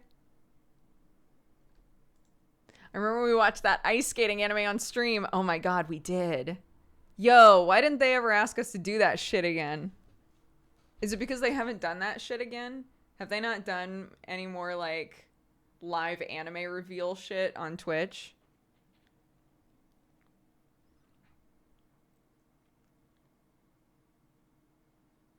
It's almost better because they always do that thing where they explain every detail over and over. That is, I would say, in all sports anime, one of the things that makes or breaks it. How do they explain the game? Because Lord knows some of them are like cracks knuckles, ready for an entire chapter where we try to in-depth explain an aspect of this sport, and you walk away going, I will never remember any of that. That was not helpful at all. Like the balance between show and tell in a sports anime is so important. Like, can they help you, a person who knows nothing about the sport, assuming, understand what's going on? If not, they're failing a little bit. You know, it's hard.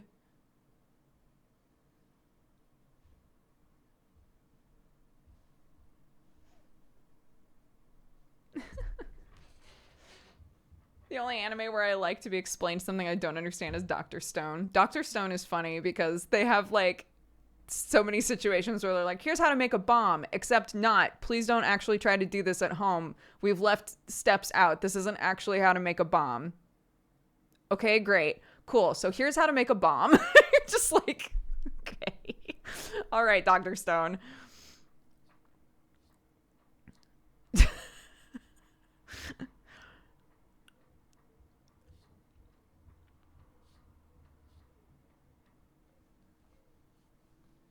Dr. Stone is an anime where an event happens and a bunch of people, just to like really paraphrase it, an event happens and a bunch of people wake up like hundreds of years later.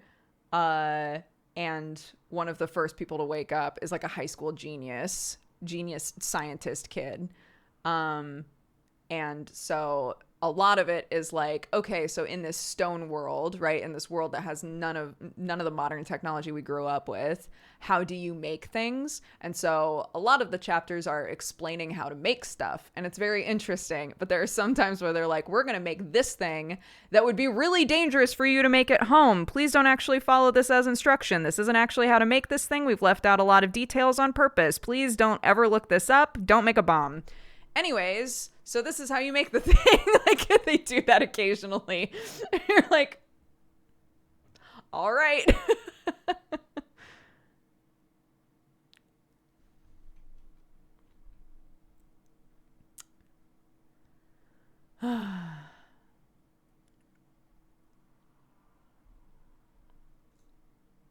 But it's fun.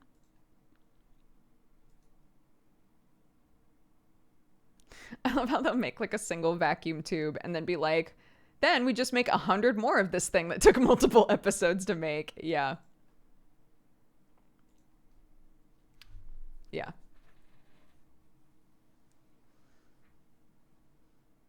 It's fantasy science. It's fun. It puts my husband to sleep. Every time we would watch Dr. Stone, if like it was a season where Dr. Stone was airing, he'd be like, we have to watch Dr. Stone first because otherwise I will 100% fall asleep. So we would always watch it first so that then we could watch the stuff that's a bit more high octane, because otherwise the second they would be like, today we're going to build this, here's the explanation about how we're going to build it and everything we need to do. Sam was like just fall asleep immediately. I want to watch Dr. Stone, but I hate his character design so much. I also fucking hate his character design. You're not alone. I also kind of hate a lot of the characters. Dr. Stone is difficult for me because I find it really interesting, and I like some aspects of it enough that I will continue with it. And then there's a lot of things that I don't like about it. Like, there are characters that I cannot fucking stand. There's all kinds of shit going on in that. But I'll continue because it's interesting. They got me. I'm just mad about it. That's all.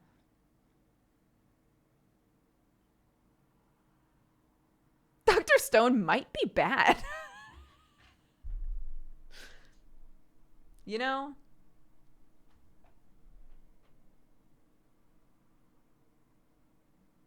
Well, it took me forever to tolerate the main character, which is that's not a great sign.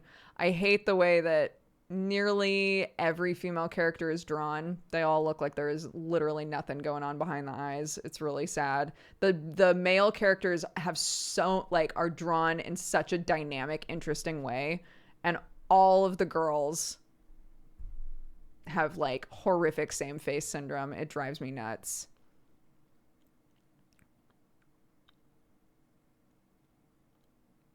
There's like one that I can think of that has like some of that dynamic aspect, and she was intended to be much more masculine than all of the other girls. And I'm like, okay, great. I like that there's a masculine girl in it. It's sad that she's the only one that has like, you know, some interest put into how she was designed. But yeah, a lot of the characters, it's one of those shows / manga where the characters are given like extreme quirks, like personality quirks to make them stand out. And sometimes it works, and other times they feel like weird filler characters, but they're not filler characters. They're real characters.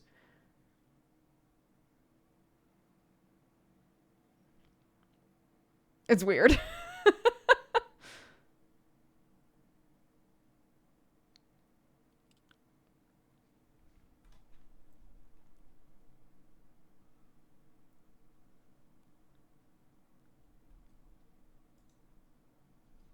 Anyways, that's kind of an overview.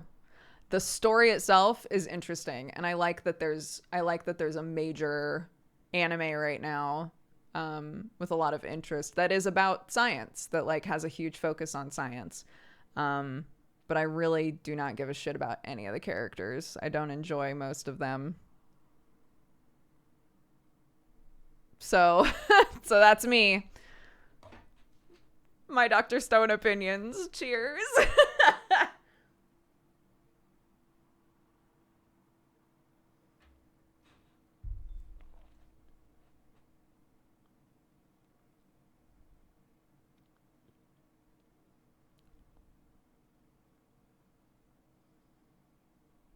I have read the manga as well, yeah. I read the manga before the anime came out. I have seen Demon Slayer and read Demon Slayer. I haven't finished because the manga's finished, but I haven't finished it.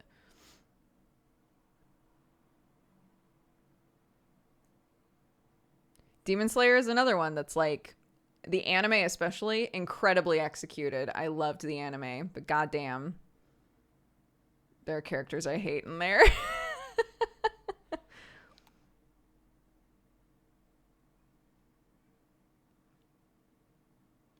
No, went to get my laundry only to discover I had left it in the machine without starting the wash. I have absolutely done that before. I've also run the laundry and gone to take it out. And I usually, because I've done this before, do a sniff test. So if it's just been washed, I'll pull something out and smell it. Because sometimes I'm just not thinking and I throw clothes in there and hit start and don't put any soap in.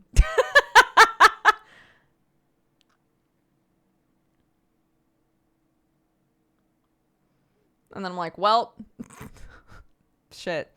It's a lot of wasted water. All right. It's Aperture.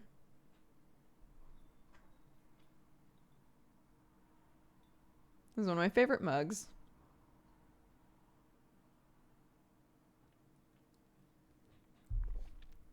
We've all been there. I'm glad. I'm glad I'm not alone.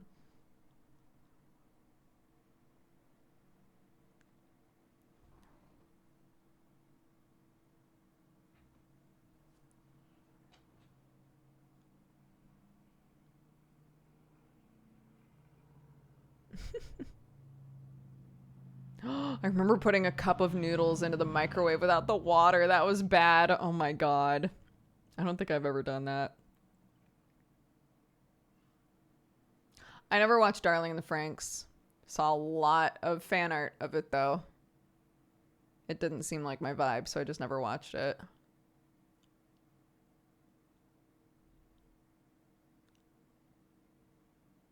Hot, dry nudes. Yeah, you know.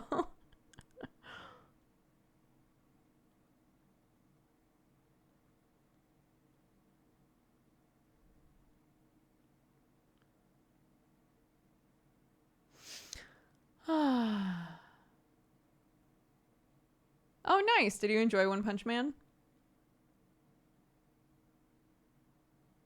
Oh, I mean, I'm not the right person to ask about current anime anymore.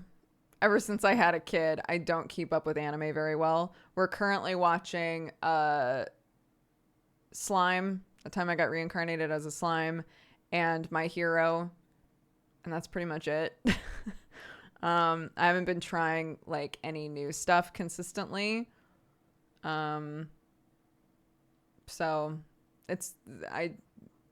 not the right person to ask.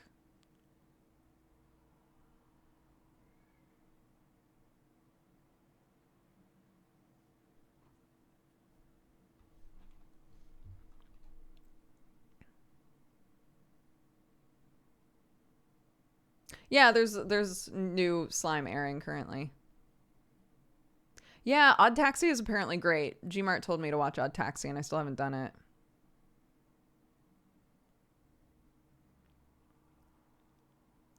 Reincarnated as a Slime is great, I think. It's really good. I have like very few criticisms of Reincarnated as a Slime.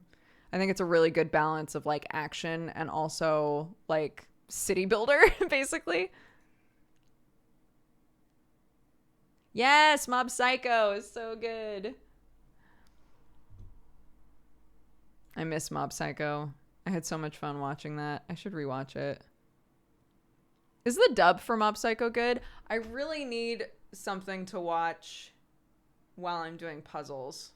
And I keep thinking, I should watch some dubbed anime with puzzles because I haven't watched any dubbed anime in forever. It's very good. Nice. Maybe I'll do that.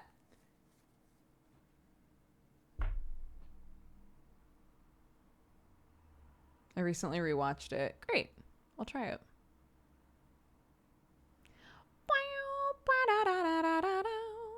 What puzzles do you work on? I have a new one. Oof. This one was the one that I got for my birthday. It's a 2,000 piece one. And I really want to start it, but I need like the right thing to watch so that I can get in the zone. But I think it's going to be really cool. This is one of my presents from Sam. I have quite a few smaller ones from Jeannie that I still haven't done. But, yeah.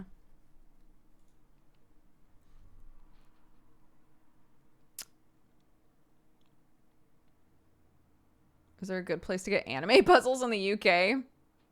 I never look for anime puzzles, so I have no idea.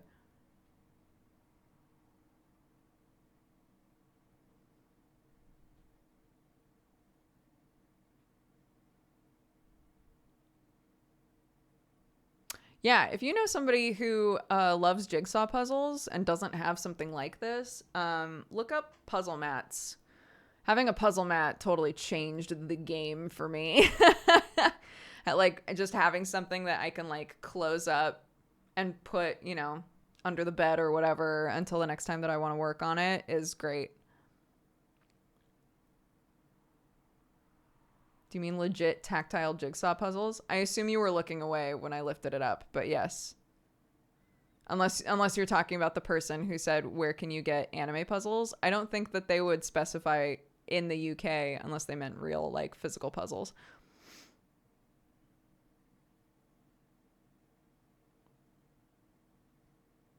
I was looking away. Sorry. No, it's fine.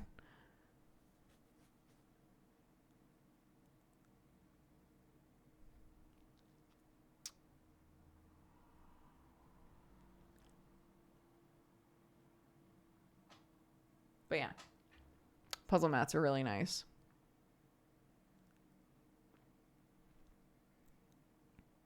There's a puzzle mat. It looks like you can just roll the puzzle. So the roll up the puzzle ones work fine.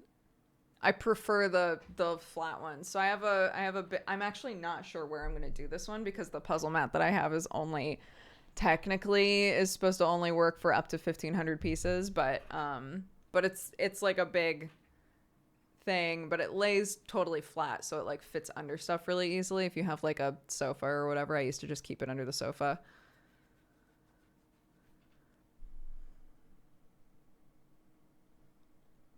Yes, so I was talking about that with Jeannie. Jeannie sent a picture of like basically a big gaming table, but it just had a jigsaw puzzle on it, and I was like, yo, that's the way to go.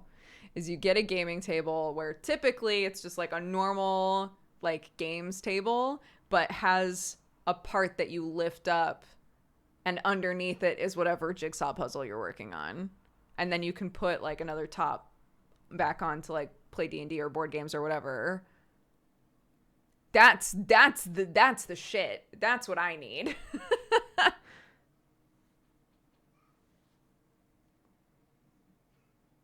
Amazon keeps trying to sell me fake wine barrels, like to put plants in.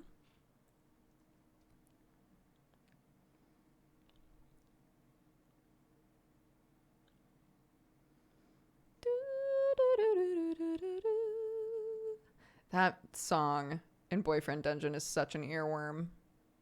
To put wine in. Oh, sorry, my bad.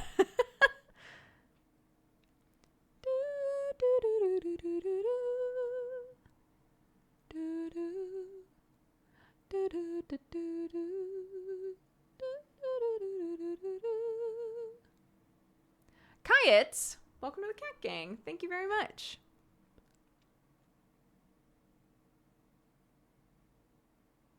Oh, a massive barrel with a hole in the top and a tap at the bottom. I see. Interesting.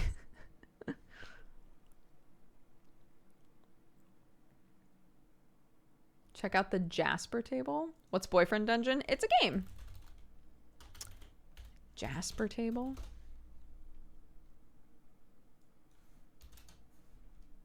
Jasper board game table. Oh, it's on Kickstarter? Oh, it's not on Kickstarter anymore.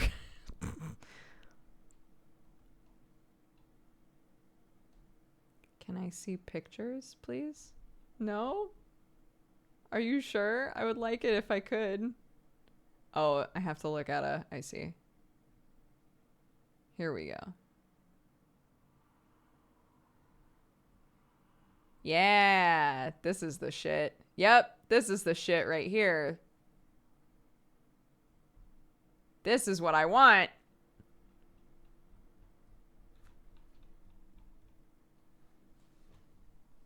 Goddamn.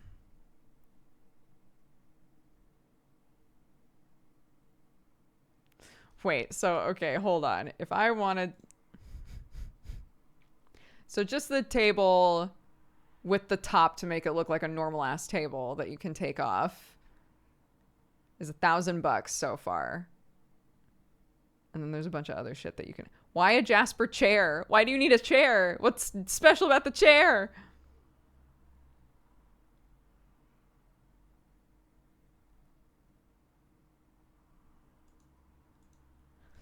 Interesting. Anyway, sorry. Whenever I see things like that table, I think I can make that, and then I don't. That's my entire life, is seeing things and going, I could make that, and then just not making it and being annoyed with myself. So yeah, I understand that feel.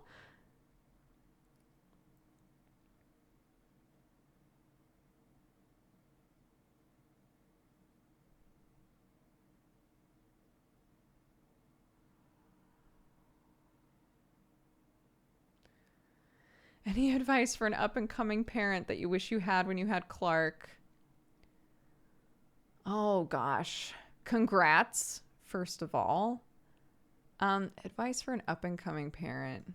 That's so hard. Advice that I wish I had before I had Clark. I feel like there's stuff that I thought to myself, like, I should really do this, and then I didn't do it, and then, like, I was upset that I didn't do it, like prepping a bunch of food. I wish that I had prepped up a bunch of food before we had Clark. But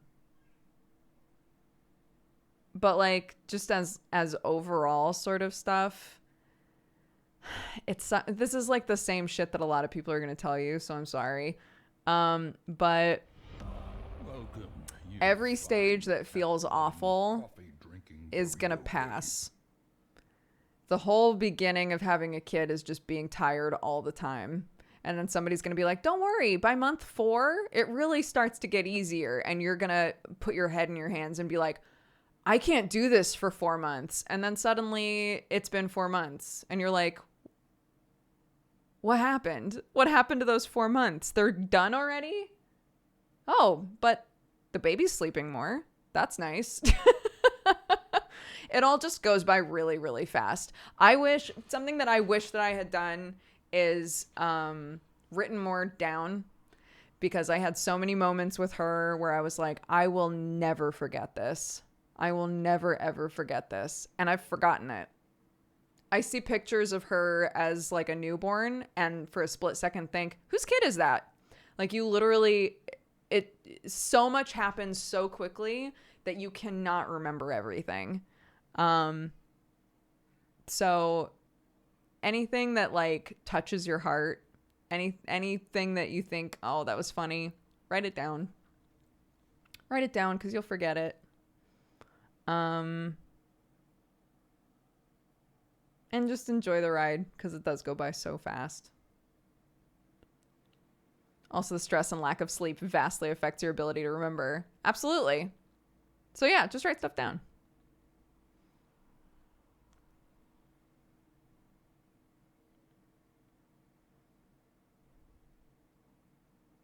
Micro Symphony, welcome to the Cat Gang. Thank you. Talking about early years of parenting. Somebody said that they're about to be a parent and asked, like, what's advice that you wish you had gotten? And I'm kind of trying to say, like, I think I got a lot of advice that I didn't take. And the advice that I didn't take that I really wish that I had, number one, is that I wrote down way more, that I wrote a bunch of stuff down. Because I didn't, and I've forgotten a lot about what that first year was like. And number two, that I had prepped up a bunch of food. I wish that Sam and I had prepped up like a shit ton of food before I had a kid, because that would have made my life so much easier.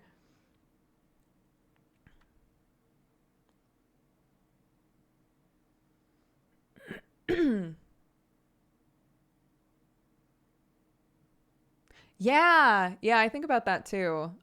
There's kind of a strange feeling of knowing, even though I've forgotten what Clark was like when she was a baby, there are so many videos of her.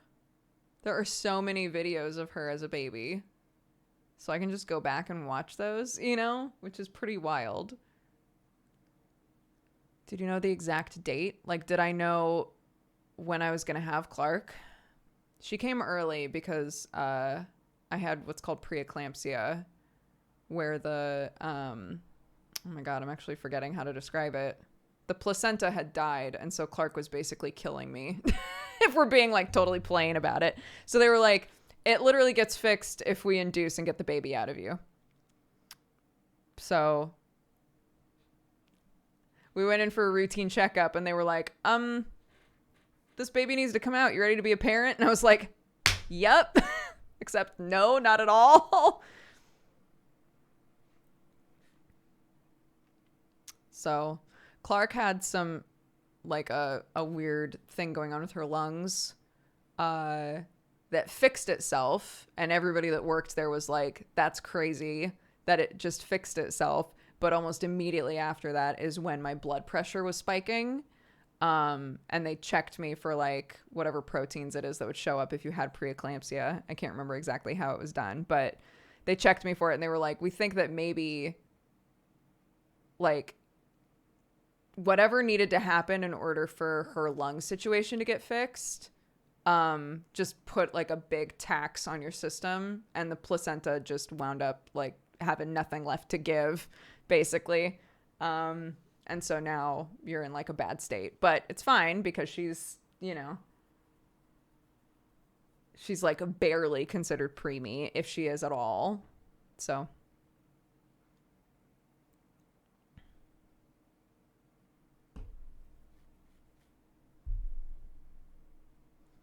In medical school, preeclampsia is like the scariest condition for us with pregnant people. Yeah, I'm very lucky that it happened as late as it did, because I was reading all kinds of stuff about what it's like if you get it really early on. You're basically just stuck in the hospital until the baby comes, or until they can safely get it out. It's wild.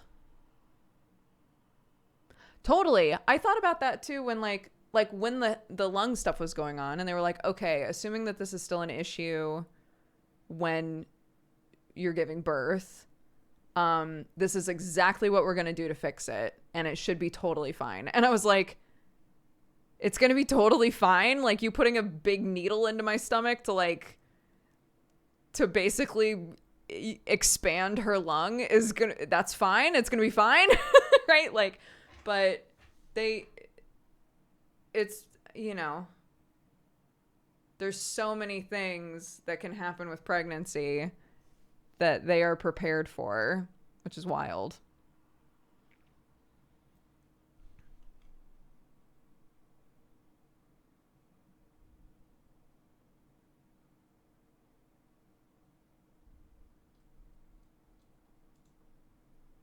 OBGYNs are badasses, absolutely.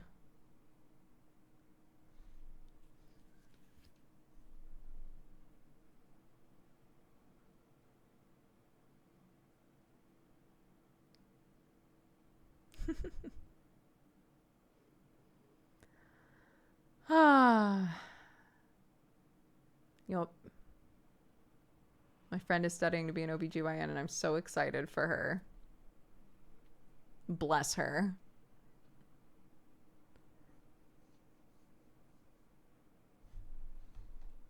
I feel like a lot of media memes on the idea of pregnant people and new moms coming to the hospital over every false alarm or whatever. Honestly, fuck that. If you think something's wrong, go to the doctor. Don't worry about it being a false alarm. Catching stuff early helps out so much. Absolutely. 100%. If you feel like something's wrong, better to ask, right?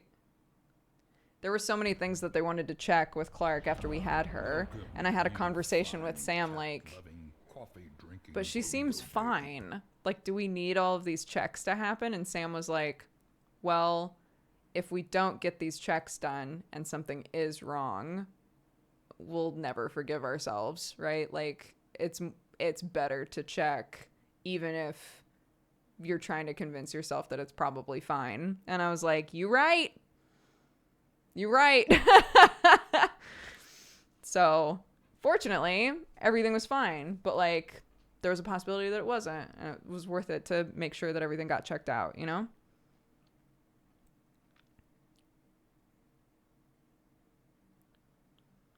But, you know, being the person that was stuck in the hospital for days and just had a baby and is just mentally exhausted, I was like, oh my God, I don't want to go back out and get more tests done. But, you know, it was a selfish thought in the moment of like, I just don't want to. And Sam was like, we have a baby, you know, like we have to make sure that our baby is okay and doing fine. And like, and he was right.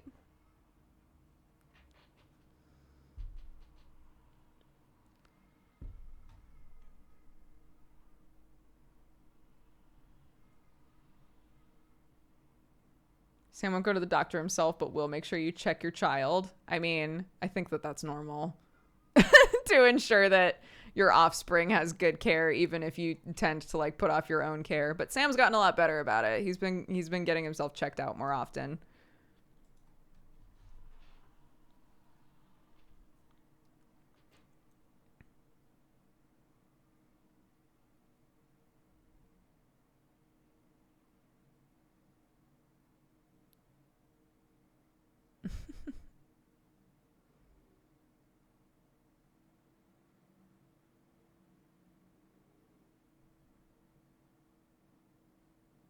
Yeah. It it's it's definitely like a for some people it's a work anxiety thing. For Sam it's definitely a work anxiety thing of like, what if I go in and they say this is bad, you need to stay here. What am I going to do?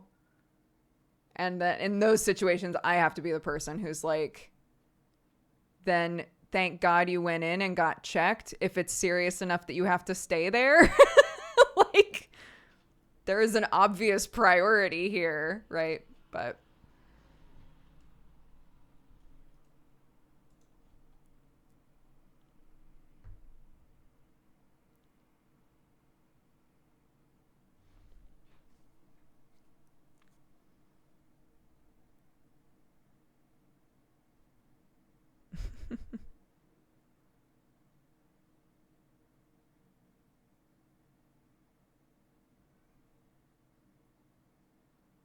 yeah, everybody is covered under NHS.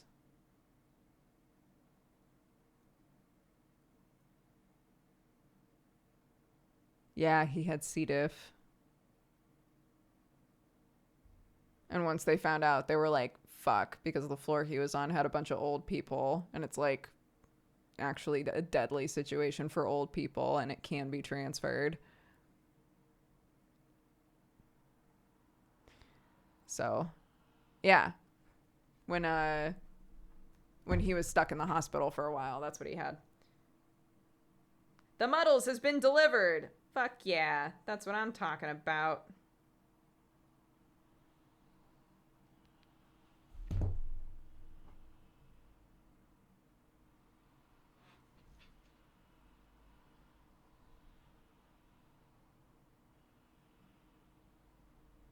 Anywho, I think that I'm going to start wrapping up and go hang out with my family, speaking of. But I appreciate you all very much. Thank you all so much for watching.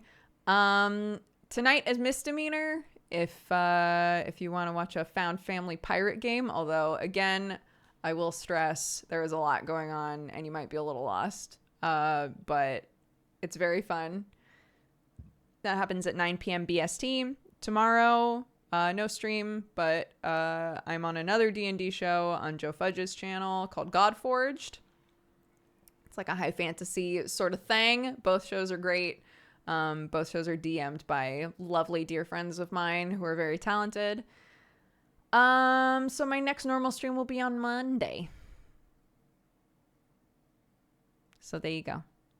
Did you see Sam's tweet? No, because I've been streaming. Okay. Let me pull this up. Have some Valentines. Cat Rider said, sending good vibes for everyone's Saturday. My brain rats have been running wild recently. Today has been an exceptionally great day and a long while, so I'm sending that forward to everyone in chat. You got this. Oh, what a lovely message.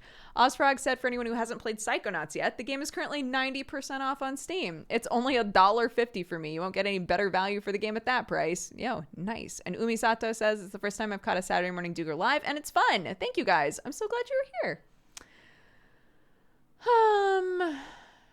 I'm opening up Raid Leader while I read the activity feed. The short beard looks good. It does, doesn't it? Yeah. He shortened his beard by quite a lot. Spring Fart, thank you for the 61 months. Gooding Splat for the 43. Isaac for the 14. Philip Cab for the 60. Happy 5 years. Thank you very much for all the support and the love. I appreciate it. Shadow Scathe, thank you for the 5. Dark Shadow for the 58. Morgenstern for the 15. Nada Weasley for the 40. Shifty Monk for the 56. Zencone for the 14. Tatters for the gifted sub. Nahedi for the 9. Happy Twitch Baby. McBig Hat for the 74. CN Beard for the 25. Amiala, again, welcome to the Cat Gang. Thank you very much. Aminka, thank you for the gifted subs. Again, Vice Surprise, thank you for the 9. Happy Twitch Baby. Midnight Ninja for the 21. Snizzy for the 16. Sunrissa for the 34. Sloth for the 32, Store Scarve for the 11, 7 Zark 7 for the 33, Quartermaster for the biddies, Kayet, thank you again, welcome to the Cat Gang, thank you, Metal Falcon for the 34, Micro Symphony, welcome to the Cat Gang, thank you, Evil Crash, thank you for the 77, Hagglebob for subscribing, welcome to the Cat Gang, thank you, and Flipper the Bouse, thank you for the 51. Appreciate it. No one's redeeming Raid Leader. Okay, I'll find somebody then. Arnar, thank you for the gifted sub. Gifted subs. Plural. Let's see. Who's streaming? Carson. Let's go say hi to Carson. Carson was in chat the other day.